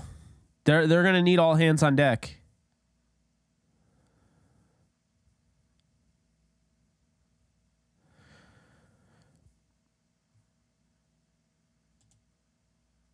Tyler Higbee is next. I don't know. I think they're probably keeping the offense intact. They're probably, like, for the most part, except for Allen Robinson. My friend Andrew Cooper commented under my tweet, was like, he posted this, and I'm like, oh God. Tight end coach wondered if football was important to Hunter Long.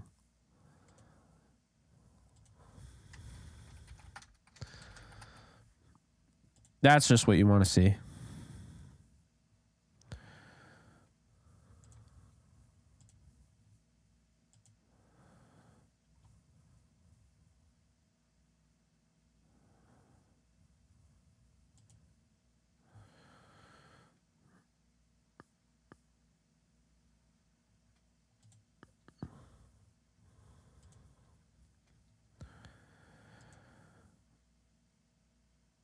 I don't think 80 is getting traded either, but I don't really get the point of him staying. Why waste any bit of the rest of his career? You know, I don't know.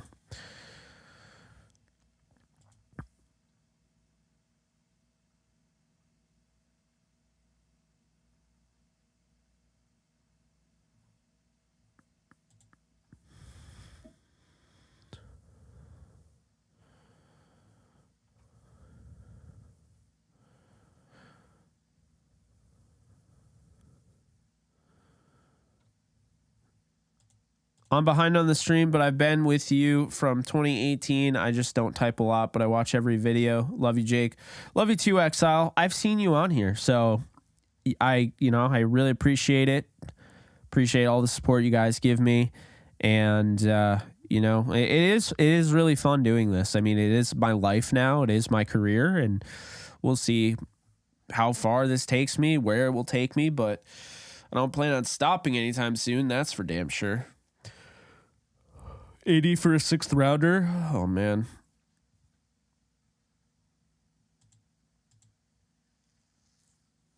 I appreciate that. Yeah, I mean, I'll always go back. Like I'm a believer in self-scouting.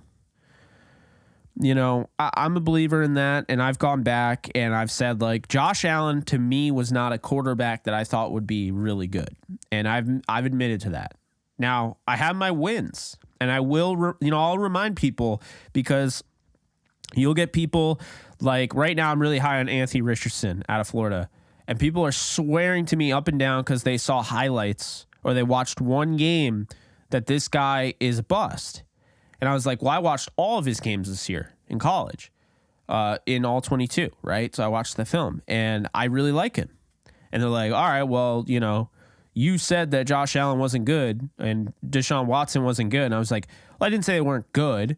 But if you want to give me credit for Patrick Mahomes going on ESPN radio and saying Mahomes would be the best quarterback in the draft in early January, you could also do that too. It's one of those things where I'll definitely admit my L's, but I'll also throw my W's out there just to remind you that, because here's the thing, if you're taking too much credit for the L's, too much responsibility, and you're not showing the W's, then why are people going to follow you? Think your opinion's always wrong? You got to keep it balanced. So that's my thing. I mean, but yeah, I mean, I'm a believer in self-scouting for that reason. I think we can all get better in everything that we do. You can get 1% better every day. Whether it's as a speaker, as a listener, watching football, watching any sport, music, any hobby, you can get 1% better every day at something. That should be the goal. And I don't know. Ultimately, I'm never afraid to admit like when I'm wrong. So,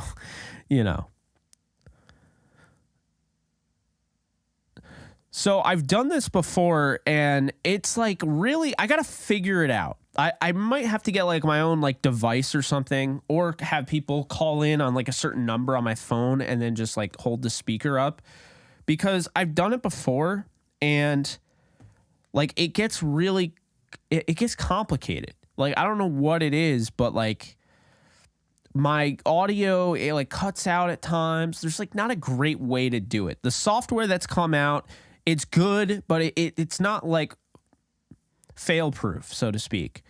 Also, the other problem is I'm not a fan of cursing a lot. Like, I'll throw whatever in there. I'll say like, ass, or I'll say like, oh, this was a shit trade. But I personally don't want to throw F-bombs or any derogatory terms. And the problem is when you have people that call in, you don't know what you're getting. You can say, please don't say this, and you can try to prep them all you want. But when they're talking about something that's very passionate, they're passionate about, all bets are off. They could absolutely drop something, and now all of a sudden I get demonetized. Maybe my channel gets like banned. I mean, that's certainly possible. I'm not saying it would happen, but who knows? If the person wanted to get me canceled, they could be like, oh, Jake is letting people like this speak on his podcast. Like that would be, So it's tough. I want to do it, but I got to find the right way to do it. That's about as simple as I can make that. But yeah, I mean, I definitely want to do something like that because I'm all about the community. Guys, also do me a favor. If you like just sports in general, you like the Rams, you like the community, and you feel like, you want to get closer to the community, maybe you don't feel like you're super in, well, you can change that right now by going over to our Discord channel. The link is in the description. I also just posted it right there. I'll pin it. So yeah, it is right there. It's free. Literally costs $0, 0 cents to sign up.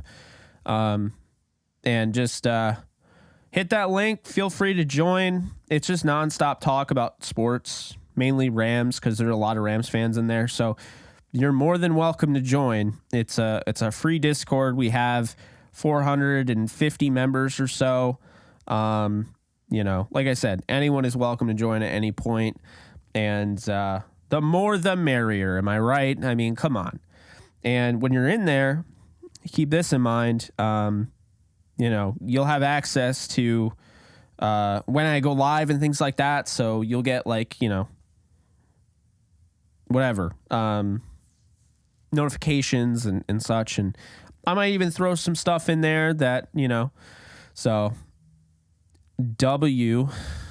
Oh, we got more people. So yeah, love it. Yeah, let's keep it up. We'll do, at some point or another, depending on how certain things go, how certain things turn out, I'm going to be doing a massive giveaway. And it's just a matter of when, not like if I'm going to. And when I'm doing this giveaway, it's going to be about the channel. It's going to be about the Discord. So, or to be a part of that, you definitely want to sign up for the Discord. Stream a video game since everyone's sad today, Jake. I'm happy we got rid of that 29-year-old declining diva. I'm against that. I don't think he's a declining diva at all. But I am sad, and I might go live and play Hogwarts or something. Maybe even throw like Pokemon Go up in like the corner and stream my phone and just talk to you guys later. I might need some. I haven't like really eaten much today, so I had like breakfast at like 2 a.m. I went to like a diner. I was out late last night. If you can't tell, probably seem a little groggy. Voice probably seems a little weird. But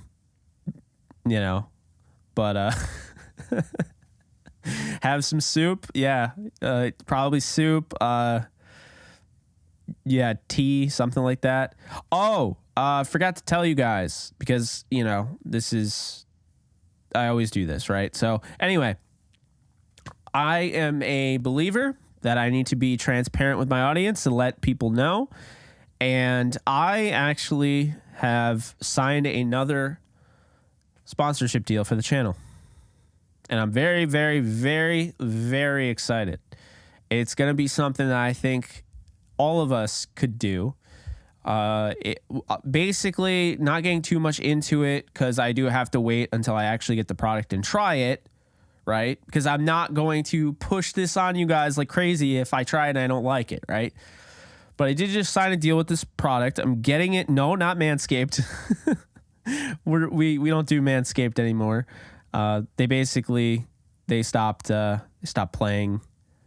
They stopped paying us. So between us, not trying to slander them, just being in the effort of transparency here. So anyway, we're not doing that. But no, for the channel, it's a thing called Neuro. And if you guys have ever heard of Neuro Gum, Neuro Mints, it's a coffee replacement mint or gum that you can chew and it gives you like energy. And it's natural caffeine. So I'm stoked. Like I'm really stoked to have this deal. It'll be with Aura as you can see today's live stream.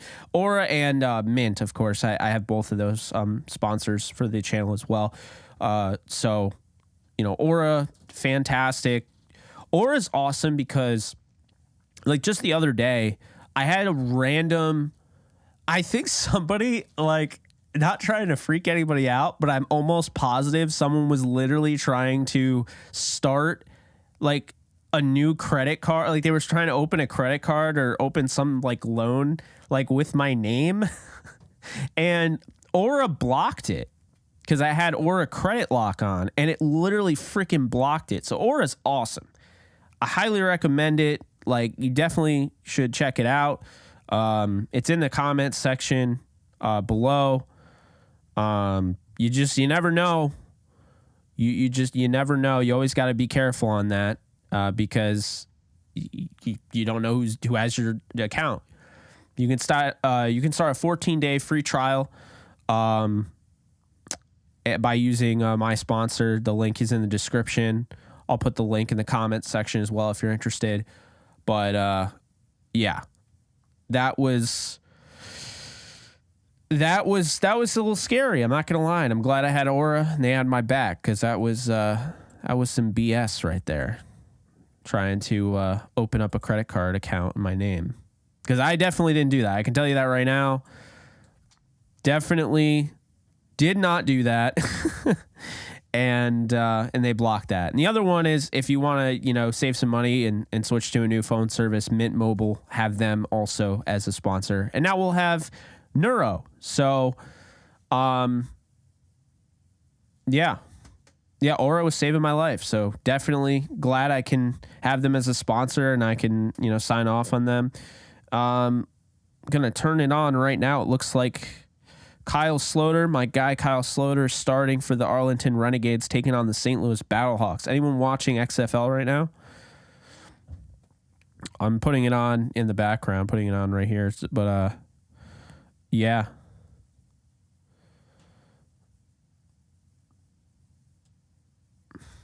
It's funny. I was going to go offline, but I think we're going to stay online. A little bit longer. We should have got at least a second for Jalen freaking Ramsey. I agree. Should have gotten at least a second round. I'm definitely a first, but should have gotten at least a second.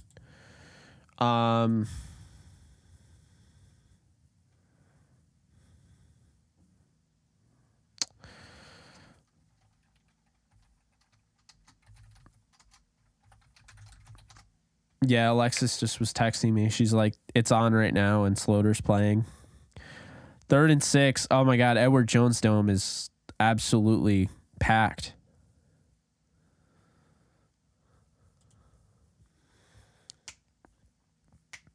$38,000 people inside, 3,000 people outside. That's what Alexis just sent me.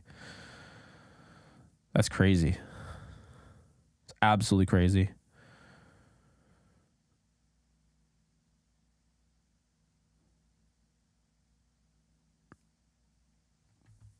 Worst team in the NFL gets demoted to the XFL. The best XFL team replaces the worst NFL team. That'd be something.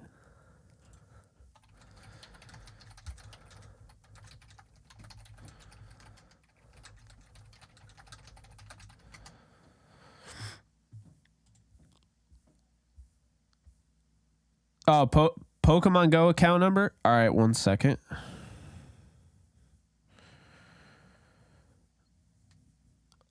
I have so many friends now because I posted this on Twitter and like tons of people added me. Rams going for first overall. I don't think they'll get the first overall pick. Yeah, I don't think they're going to be that bad. I can't see it. Yeah, I have 68 friends. Jesus. All right. All right, there's my trainer code if anyone plays Pokemon Go.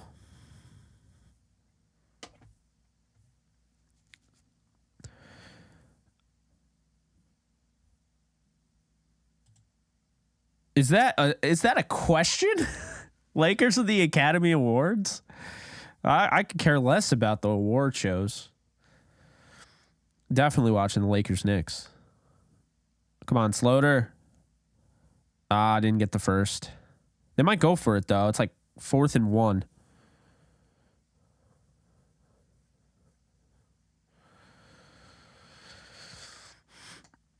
Oh man. All right, but doesn't it? All right, they're going for it here. 4th and 1. Actually, 4th and 2. They handed it off. I didn't like that play at all.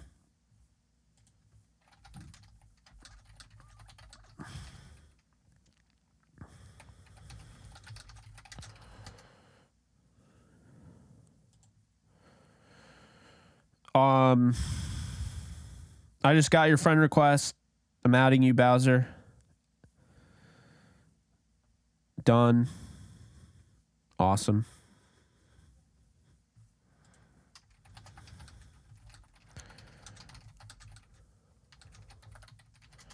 Oh, another friend request.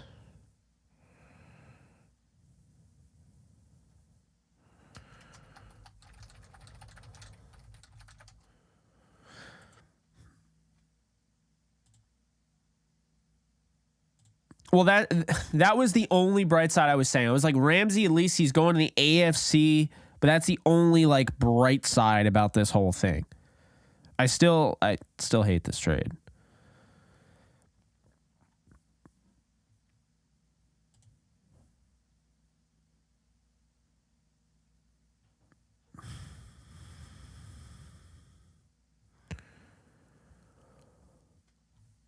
Yep. They stopped him on fourth down. Now it's St. Louis is taking over. Both teams are 2-1. I didn't know that. St. Louis has the 3.5 point favorite there. We're almost at 300 likes. Let's see if we can get those up. Also, be sure to subscribe. So we now have 3 shows on this channel: Downtown Rams, a football show, and Believe in Rams. Could be having some other stuff come soon, and we're also going to have a lot of draft content. So I'll be getting into that very soon. Back into that. We're bypassing the wide receivers for now. We're actually going to go right into the edge defenders. So the next bunch of 1 minute draft scouting reports, it's going to be the edge defenders. Hunter Long's a 24-year-old. Oh, that was not a good throw. Hunter Long is a 24-year-old tight end that was drafted 3rd round in the 2021 draft out of Boston College. He was my 9th overall tight end prospect in 2021, and he is a guy that has 1 catch for 8 yards in the NFL for his career. So that is who Hunter Long is. So drafted decently high, hasn't really gotten a chance. Sounds to me, and if you're taking this the right way, it sure sounds to me like that's pretty much what Bryson Hopkins was. Didn't really get much of a chance. Now, there was a thing where like the tight end coach didn't think, like, he wondered how much he cared about football. So, that's a little bit of a concern, but who knows?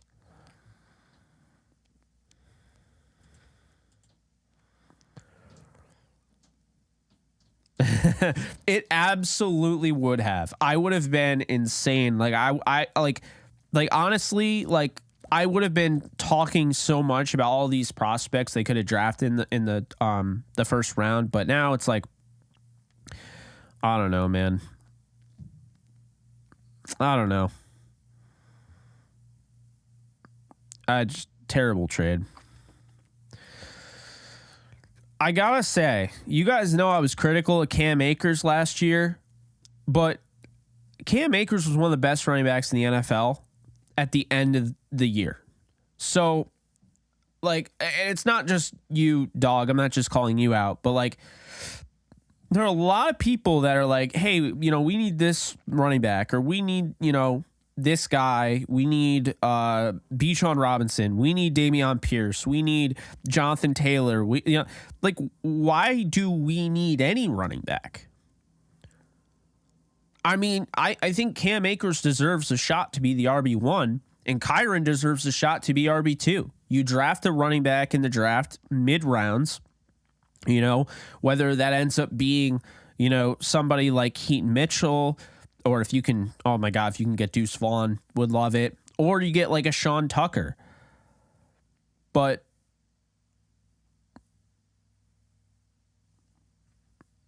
well, James, I admitted I was super critical of Cam Akers. But also, Cam Akers, that was not the same quarterback, right? Like, he was playing at a different level at the end of the year. So, has he come back from that injury? Is he back? Is this what he is? I don't know. But I think he deserves that shot.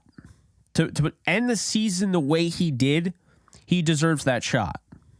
And I have the numbers somewhere. I'll try to find it. Somewhere I have the numbers for Cam Akers. Like, really fascinating numbers. Not that. Okay. Let's see. Where is it?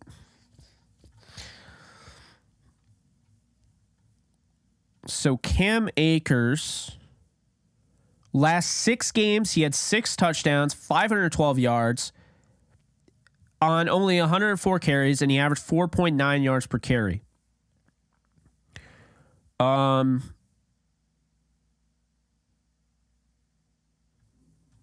Okay, so what does this mean? I thought I prorated it. I did prorate it. No, hold on a sec. So if you average out Cam Akers, I think it's not prorating, it's like extrapolating. I think that's the word. Maybe it's not. I don't know. Who knows?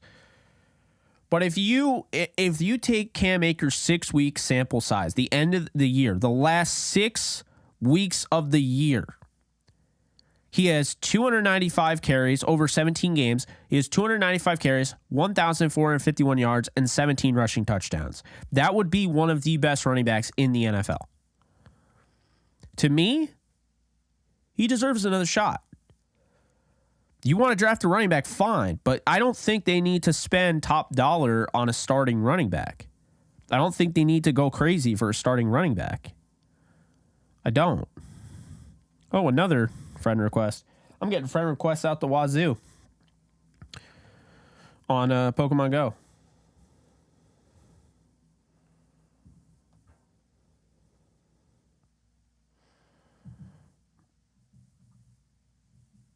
St. Louis is attempting a 28-yard field goal, and they got it. So it's 3-0 St. Louis. Yes, 5 likes away from hitting 300. Please hit that like button if you haven't already. Also, hit the subscribe button if you haven't already. We're at 17,628.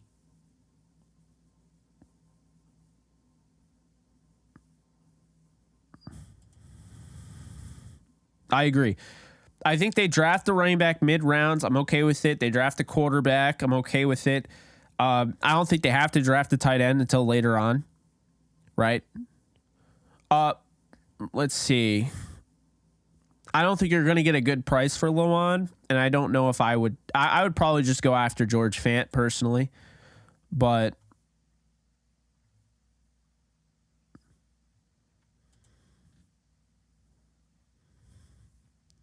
let's see.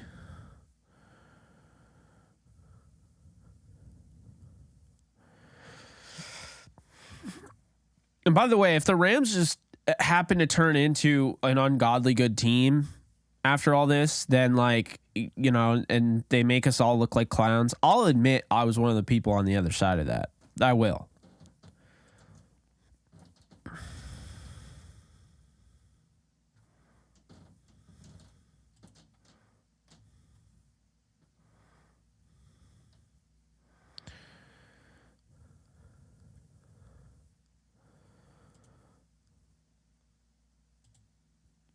I mean, it's not cap hell, but you're not getting a lot. You don't have a lot of cap for the talent you just got rid of. That's the problem. It is all about next year for them, clearly. They only care about 2024.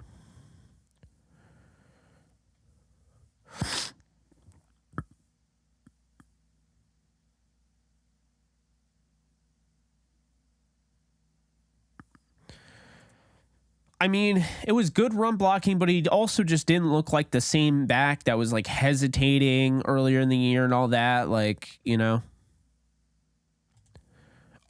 million under the cap currently. They're gonna apparently they didn't release Bobby Wagner yet, but they're going to, so it's $3 million under the cap. I agree with that. Absolutely agree with that.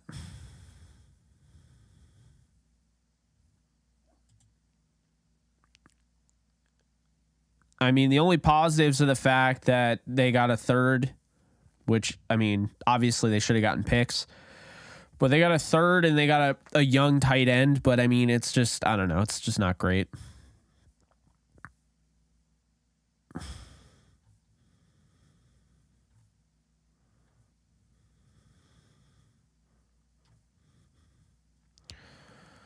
Just, wow.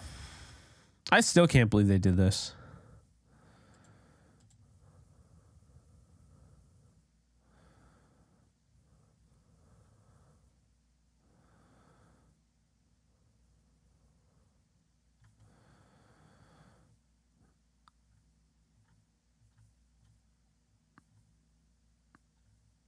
What I do find funny is I'm looking at my Twitter right now, and I see a lot of Niners fans. You know, the fans that say I live in their heads rent free, or they live in my head rent free. It looks like I live in theirs because there's a lot of Niner fans below this this post, and it's all of this downfall stuff, but like, bro, you like a team that hasn't won a Super Bowl since the mid 90s, and your argument is that they won the first ever Super Bowl in the salary cap era, but they were literally exposed to have cheated the salary cap. And they got off pretty much scot-free because the league called them, whatever it was.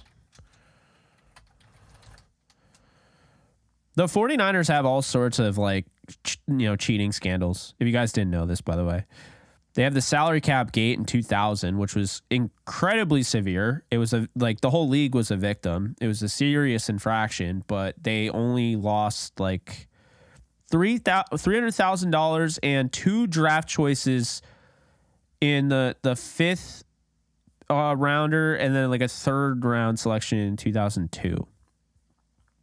So basically, since they had to live without cheating and actually being under the cap, they haven't been able to win. And then they had the Stickum Gate, which I don't make a big deal about that, whatever. With Jerry Rice admitting that he used illegal Stickum. And then they had the Tamper Gate with Lance Briggs, where they forfeited a 5th round selection in 2007. And they had to swap picks with the Bears because they basically, Briggs was going to be a free agent in 2007, and he was slapped with the franchise tag by Chicago. And the 49ers reached out to him and contacted him, and it was just he was still under contract with the Bears. And then you had Slippygate, which was, if you guys don't know this, everybody knows it apparently. Joe Montana confessed in 2015 that in the 80s, the offensive linemen on the 49ers used to spray silicone all over their jerseys so they would just fall off. If you were trying to pass rush, you would fall off the jersey, or you would so they did that. Then they had the whole warm-up thing, which I don't think was a huge deal, but Steve Young admitted that he paid ball boys $20 to keep the game balls warm on cold days. Yeah, so I mean, they've had all sorts of stuff. They've been, they did the whole tampering thing with Briggs. They did other stuff. So yeah, I mean, I don't know. Again, at the end of the day, they haven't won anything since the mid 90s. And their argument is that they won the first ever year under the salary cap, but then we find out that in 2000 they ended up cheating. So 5 years later, they literally cheated.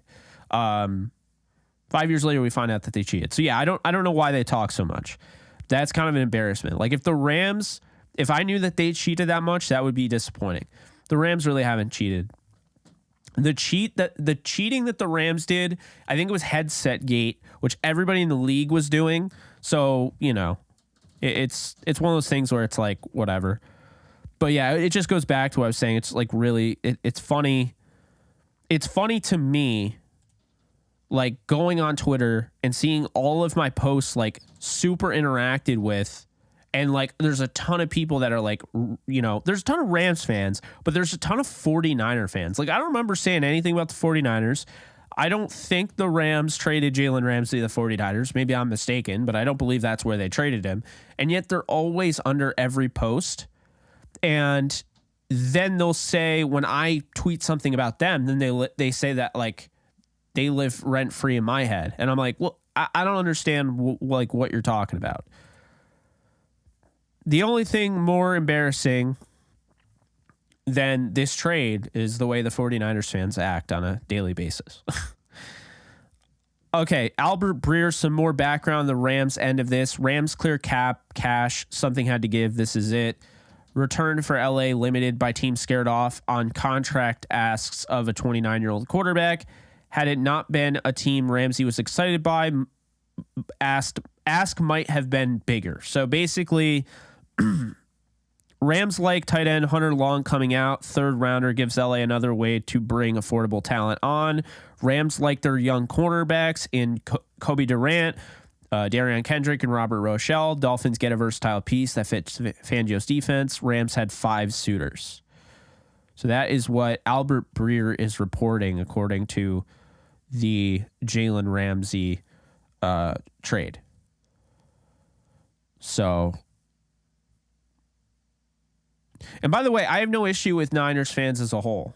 Like, I have a lot of friends that are Niner fans. I have some good Laker followers that I have that are Niner fans. And I have people on this channel that support me, that literally donate to my channel that are Niner fans. I don't just hate Niner fans.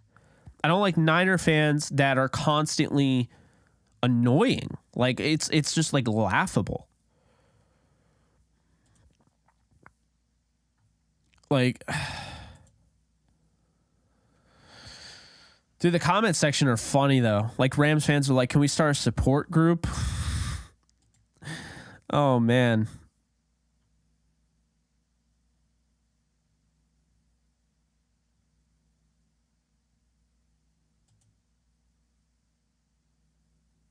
What's up, Jordan?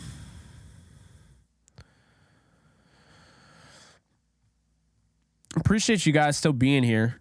I mean, obviously the main topic's Jalen Ramsey, but still a show, you know.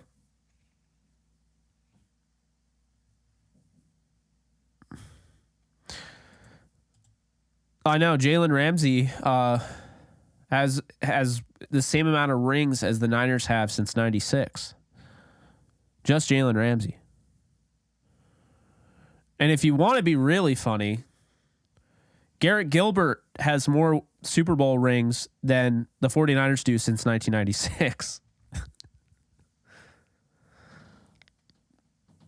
I'm just saying. I think it is kind of funny.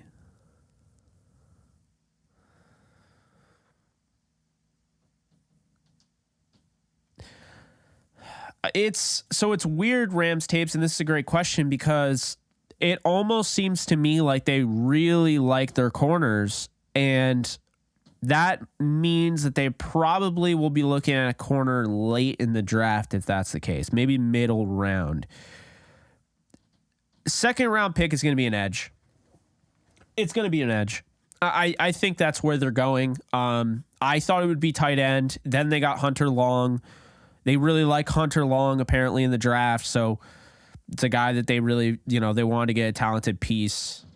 So if that's the case, then yeah, I think they're probably looking at, they're probably going to go edge. Because, I mean, right now, it's guys like Daniel Hardy, 7th round pick, didn't get a lot of playing time, and Michael Hoyt, who I really like, but they need more help. Keir Thomas as well. I know. It's a bummer. I could see offensive line too.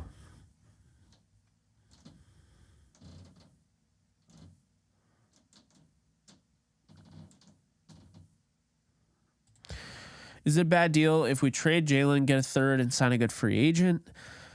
I mean, it's a bad deal all the way around because you're trading a star and you're just not getting a lot in return. Yeah, I don't know. I don't like it. I really don't like it.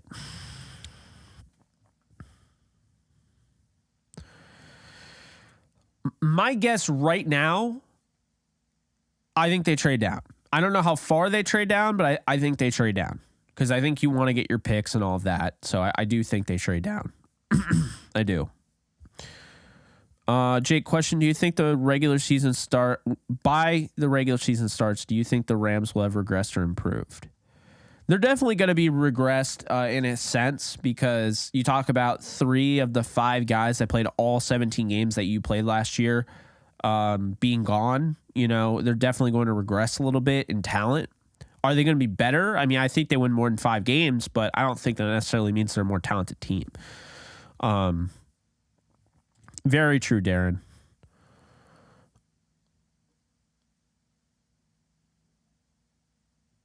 I'll remember that.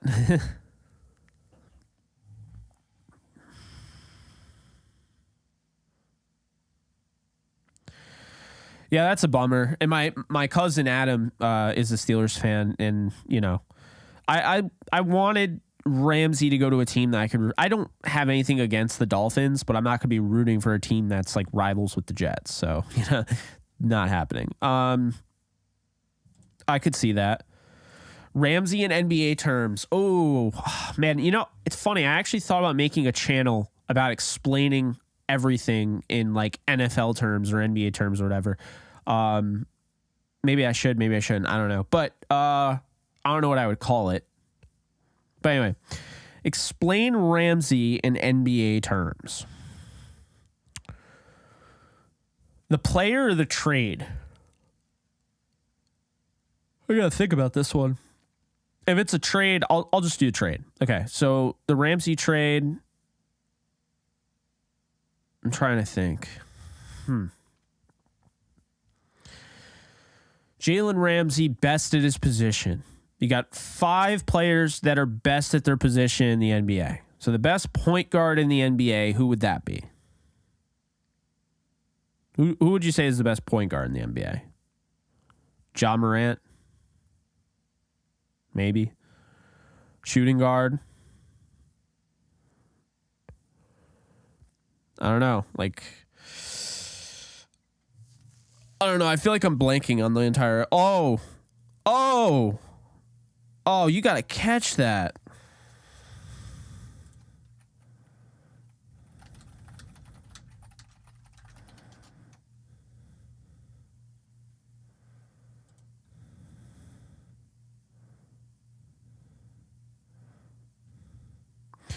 I don't know how he dropped that, man.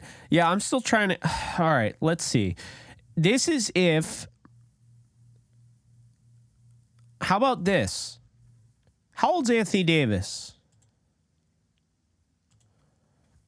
Maybe a little bit unfair, but Anthony Davis he's 30. Okay. All right, I figured it out. This is how I'm going to explain it.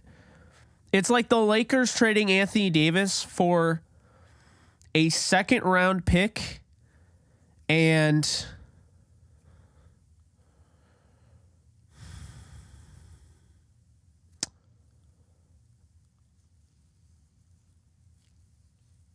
man, how do I want to go about this? Anthony Davis is the analogy to Jalen Ramsey. Arguably best power forward in the NBA. One of the best power forwards in the NBA. Crap. How do I want to do this? So Jalen Ramsey for what's the equivalent of a third rounder in the NFL? That's like a bunch of second rounders. So yeah, a bunch of second rounders and then a young player that I'm not super high on, but was drafted in the second round. All right, I got it. I don't care how bad this sounds. I'm going to say it. It's like trading Anthony Davis for a boatload of second round picks and Emmanuel Quickly. That is what this pick is. No, that's not even fair because Emmanuel Quickly actually is a contributor. I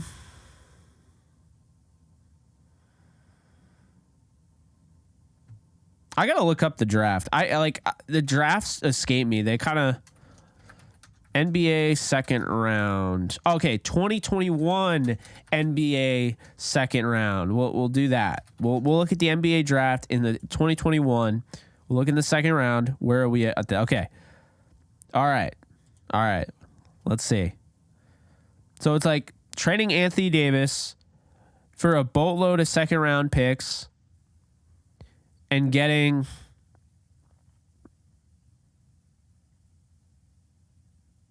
Isaiah Todd, Jericho Sims. Nope, I'm sticking with that.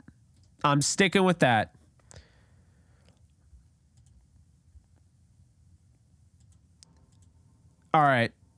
This trade in NBA terms, the Jalen Ramsey trade in NBA terms, is trading Anthony Davis for a bunch of second round picks and Jericho Sims. There you go.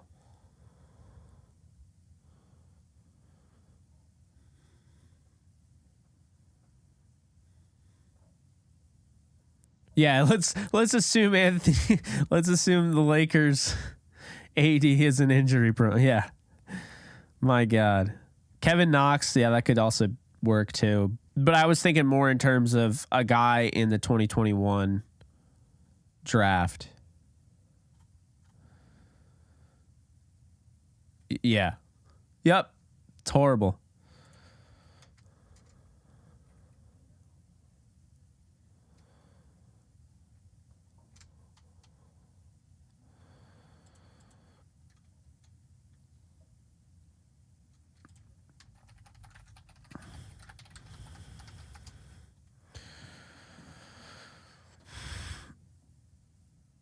I'm watching Kyle Sloter throw. Oh my God.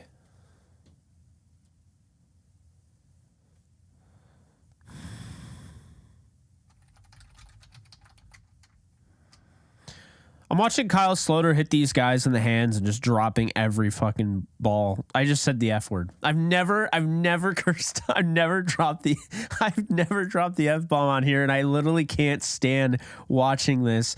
And it's just getting to the point where, yes, I'm like, because I'm doing this live stream, I'm trying to follow my guy Kyle, and he's throwing these rockets, and it's just hitting these guys in the hands, and they're dropping. He threw a great bucket throw over the top in between two defenders. Nope, dropped. Okay, there he finally caught one. My God, it's frustrating. This guy should be in the NFL. Anyway, so yeah. Anyway, going back to this. People aren't crying about trading away Jalen Ramsey. They've already accepted that was going to happen. It was pretty obvious it was going to happen. What they're crying about, and totally justified in doing so, is that sending away Jalen Ramsey for a third-round pick this season, when they traded 2 first-round picks to get him. So they're sending him away while he's the best cornerback in the NFL. And if you want to argue he's not, whatever, he's top 5, and that's not even an argument. So top 5 cornerback at his position, and he's sending him away, essentially. They're sending him away for a third-round pick and a tight end who has 1 catch for 8 yards. I mean, yes, anybody should be upset by that. That's not a good return. If you did that in Madden, it would get denied. Try asking the AI, hey, can I trade Jalen Ramsey for a third and Hunter Long? I think the AI would literally not allow you to do that. They'd be like, no, you're making your team way too bad. You can't even do that. And if you try doing it the opposite way, that would be a hell no. Like Jalen Ramsey would be like, whatever, 95 overall. Hunter Long's probably like a 68. Like, you're not, how do you even, you wouldn't get that trade through in a video game.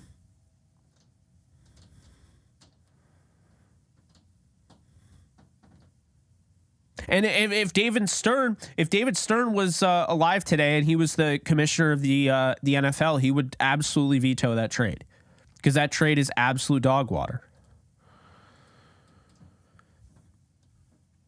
Exactly. You're not getting that trade. It's not happening.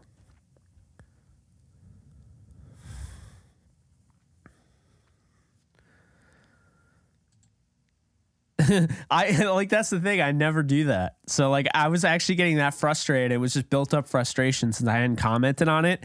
And I'm looking down on my iPad and I'm watching the game and I'm like, well, I'm like streaming and I'm like, Kyle throws a dart here, dropped. Kyle throws a dart here, dropped. Kyle throws a dart here, dropped. Kyle throws one, puts a bucket throw in between 2 defenders, dropped. Like, can you catch the ball? You're a receiver. Like, my God.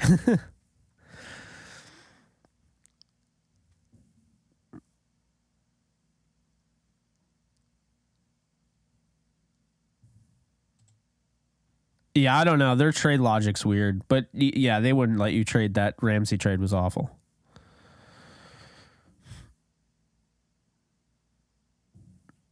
Yeah, but to get good players, you have to pay good money for. So like the Dolphins knew they were going to have to like pay him, and they committed to that. And really what it comes down to is that the Rams probably had better suitors, but Ramsey eyed Miami, and the Rams were like, oh, got to do right by our players. My God, it's frustrating. Really is. Dog water, yes.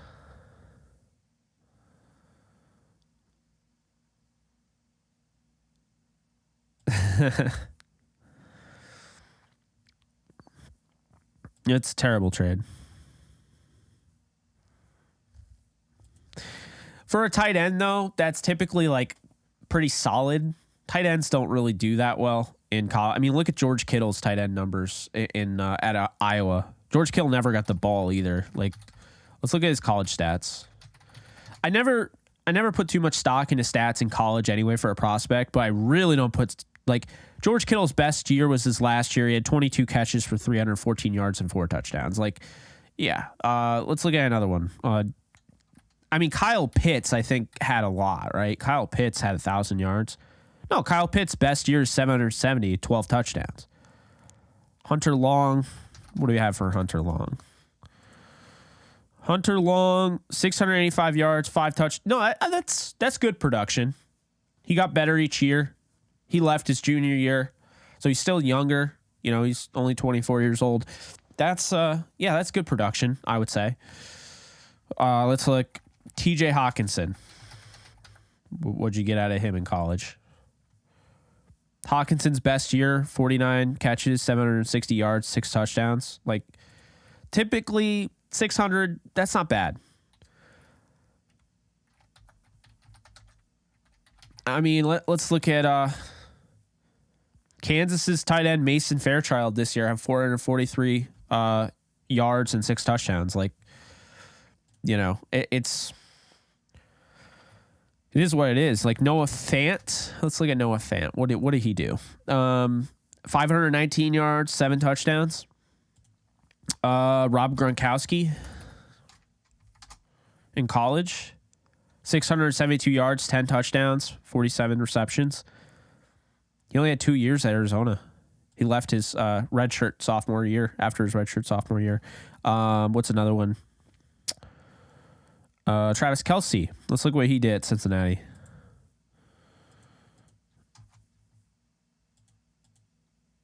All right, my screen is frozen, so I guess let's not do that. Okay, Travis Kelce. Last year, 45 receptions, 772 yards, and 8 touchdowns. And Kelce, his year before, only had 13 catches for 150 yards and 2 touchdowns.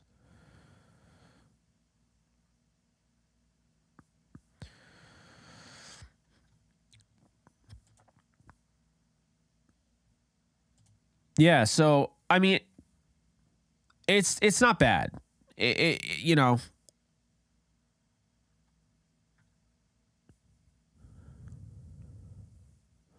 I know they're not. I've said this. I said teams do, like the Rams have, they've developed this, and I got hate for it, but the Rams have developed this this reputation of a team that you can easily fleece, and a team that is a problem because when they get good talent, they have great coaching, you know, they have great coaching staffs, and they can stick around and be a top dog in the NFC, be a top dog in the NFL. They won a Super Bowl. So teams don't want to make them better. They're getting the Yankee treatment, the Yankee tax. I brought this up on Believe. Said, look, when the Yankees make a trade at the deadline, they have to pay the Yankee tax. They have to give up more prospects than other teams. They always have to pay more than other teams because it is the Yankees. That's just the way it is. Good teams are going to get penalized. I have a gaming channel, but I'll probably just game on this because this is where I have my subscribers. So I'll probably game later. But at some point I gotta eat. I know, right? You fix that problem by becoming a bad team. I guess.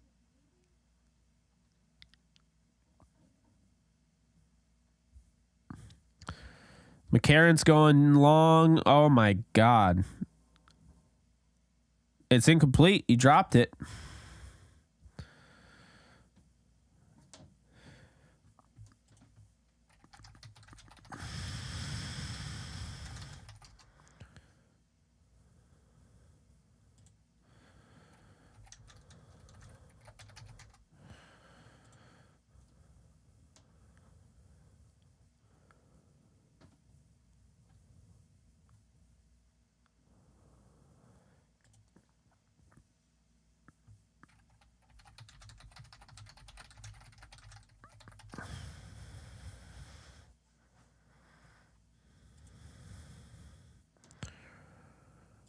No, I don't think so. I mean, maybe they do, but I don't see it happening.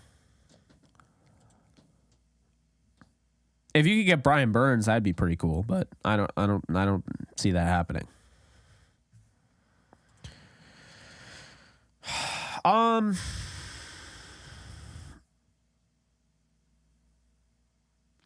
Sorry, I was gonna answer this, Kareem, but I read this and I just started like. Anyway, do you think Lund will be ahead of Hopkins on the depth chart? I think the Rams move on from Higbee, but not sure. So that's tough to say. I think Bryson Hopkins should be ahead of Long because Long hasn't proven damn near anything. But who knows, right? What's up, Hilltop? As far as Higbee, I don't know. They seem so committed to the offense right now that I don't think they're trading anybody. I don't think they're getting rid of anybody. I don't think they're cutting any. Like, Allen Robinson's different, but everyone else I think they're just keeping. And to go back, I saw somebody say that it says negative 1 million. According to NFL salary cap rankings, we have negative 1 million. Yes, because Bobby Wagner hasn't officially been released yet. That's why.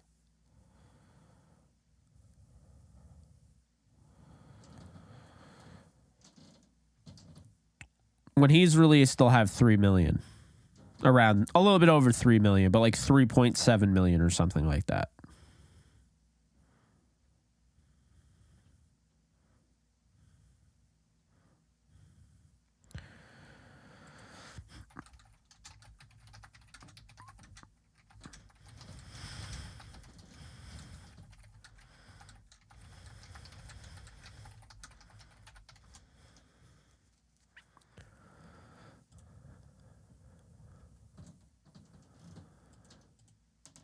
I don't think he's retiring. Yeah, I don't think he retires anytime soon.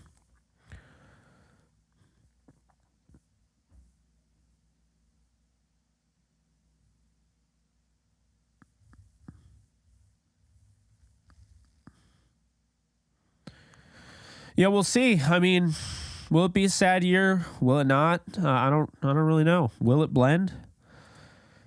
If you caught that reference, I love you.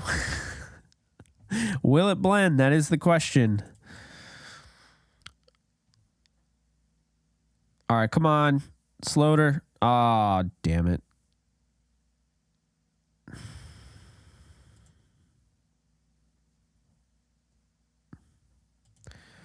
Yeah. The only contracts they can restructure are Kupp and Donald. If they do that, they could get to like 20 million in cap if they trade Allen Robinson away.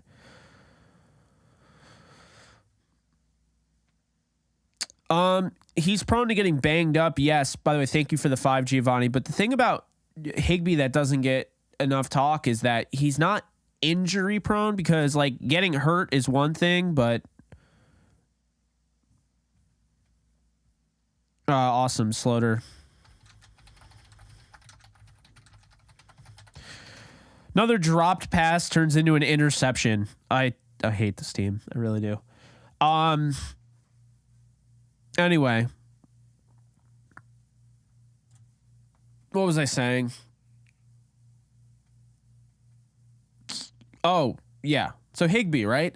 Higbee's not injury prone. He's prone to getting hurt. Getting hurt and injured are two different things. Hurt is like, ow, that hurts. Like I'm banged up. I'm bruised, like whatever. Getting injured is like I have an injury. I'm going to be out. I might miss some time. And Higbee didn't miss any time last year. He needs to be given some props. Like he played all 17 games. You know? So I wouldn't necessarily say he's injury prone. I think he deserves more respect, if anything, but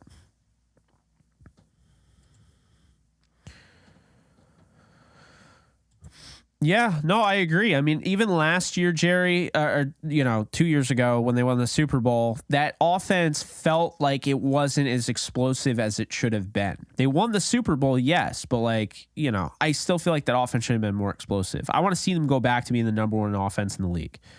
I don't know if that'll happen this year, but if it does, then yeah, I think they can win a Super Bowl, even if their defense is bad. If they score a lot of points, they can beat anybody. So, I mean, besides Aaron Donald, you got, as far as the lineup's concerned, so you would have UDFA out of Cincinnati, Marquise Copeland, probably starting, projected. You'd have Jonah Williams in there, UDFA. I don't think he would start, though. I think it'd be Bobby Brown III, who they got in the 4th round out of Texas A&M.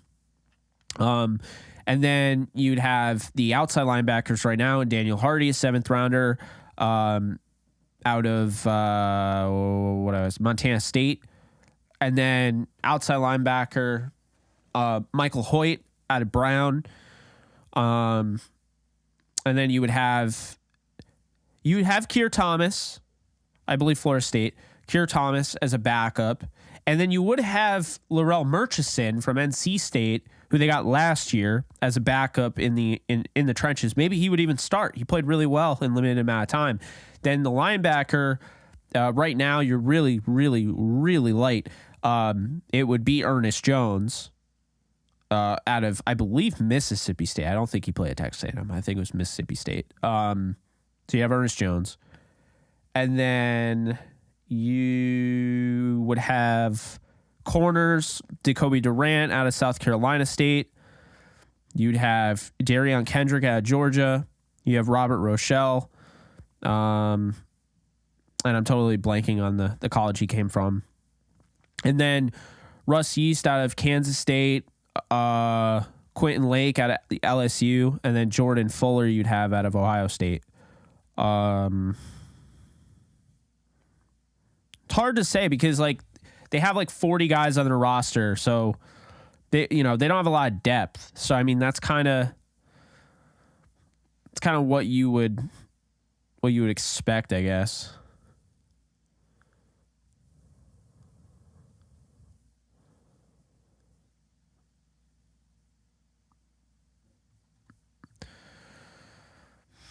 I don't think so. I mean, I'll be honest. I think a lot of people are just used to the Rams being, headliners and, making blockbuster moves. I don't think this is the story where the Rams come out on top. I don't think this is the story where something bigger is in the works. They don't have a lot of cap space. This didn't save as much as people think. So, obviously next year they'll have some cap. Maybe they do something next year.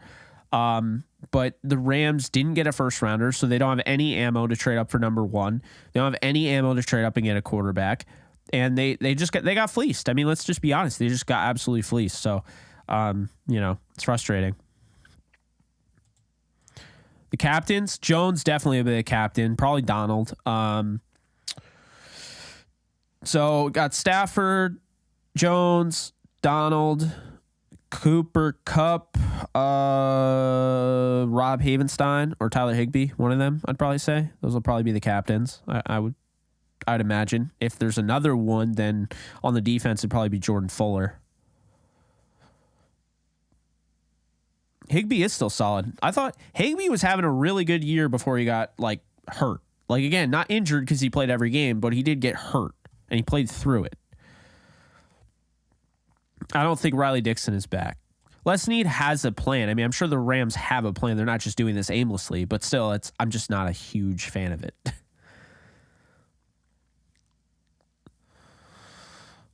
I don't know. I mean, they might trade it. They might trade down. I wouldn't be surprised if they did. Appreciate you guys being in here, by the way. We're over 5,000 views for the stream. 328 likes. Probably going to call it a stream soon, and I'll probably be back a little bit later. We've been live for 2.5 hours, so I got to eat. But appreciate you guys. Be sure to check out, be sure to subscribe first off. Then hit the thumbs up if you haven't already. Check me out on, Twitter, TikTok, Instagram, all the same at JKB or JK Bogan, excuse me.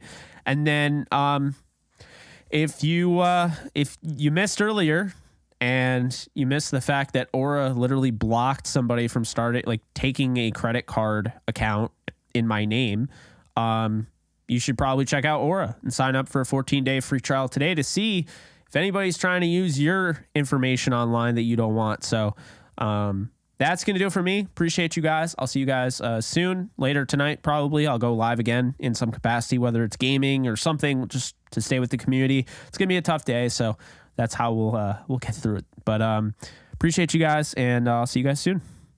Later, folks. You ever get those ridiculous social media scams where people pretend to be somebody you're friends with and tell you can make a lot of money? I know I do. It's why I'm very excited to partner with today's sponsor, Aura. Aura is an easy-to-use app that essentially packages a bunch of services to stay safe online all in one. Aura protects you from scammers and hackers. They scan the web for all sorts of data leaks and alert you as soon as they find anything. Aura is like the offensive line for a quarterback, consistently offering you protection from suspicious and malicious activity. They have a VPN built in that keeps your browsing history and personal information safe and encrypted. They'll even alert you if someone's trying to open up a credit card or a loan in your name. Did I mention they protect all your devices from viruses, malware, spyware, and any other things so the bad guys can't break in? Aura can even manage what your kids do on their devices. You can set limits and restrict them from specific apps. They have a password manager as well, so you don't have to rely on an outdated Rolodex or that sticky note that's been on your desk forever.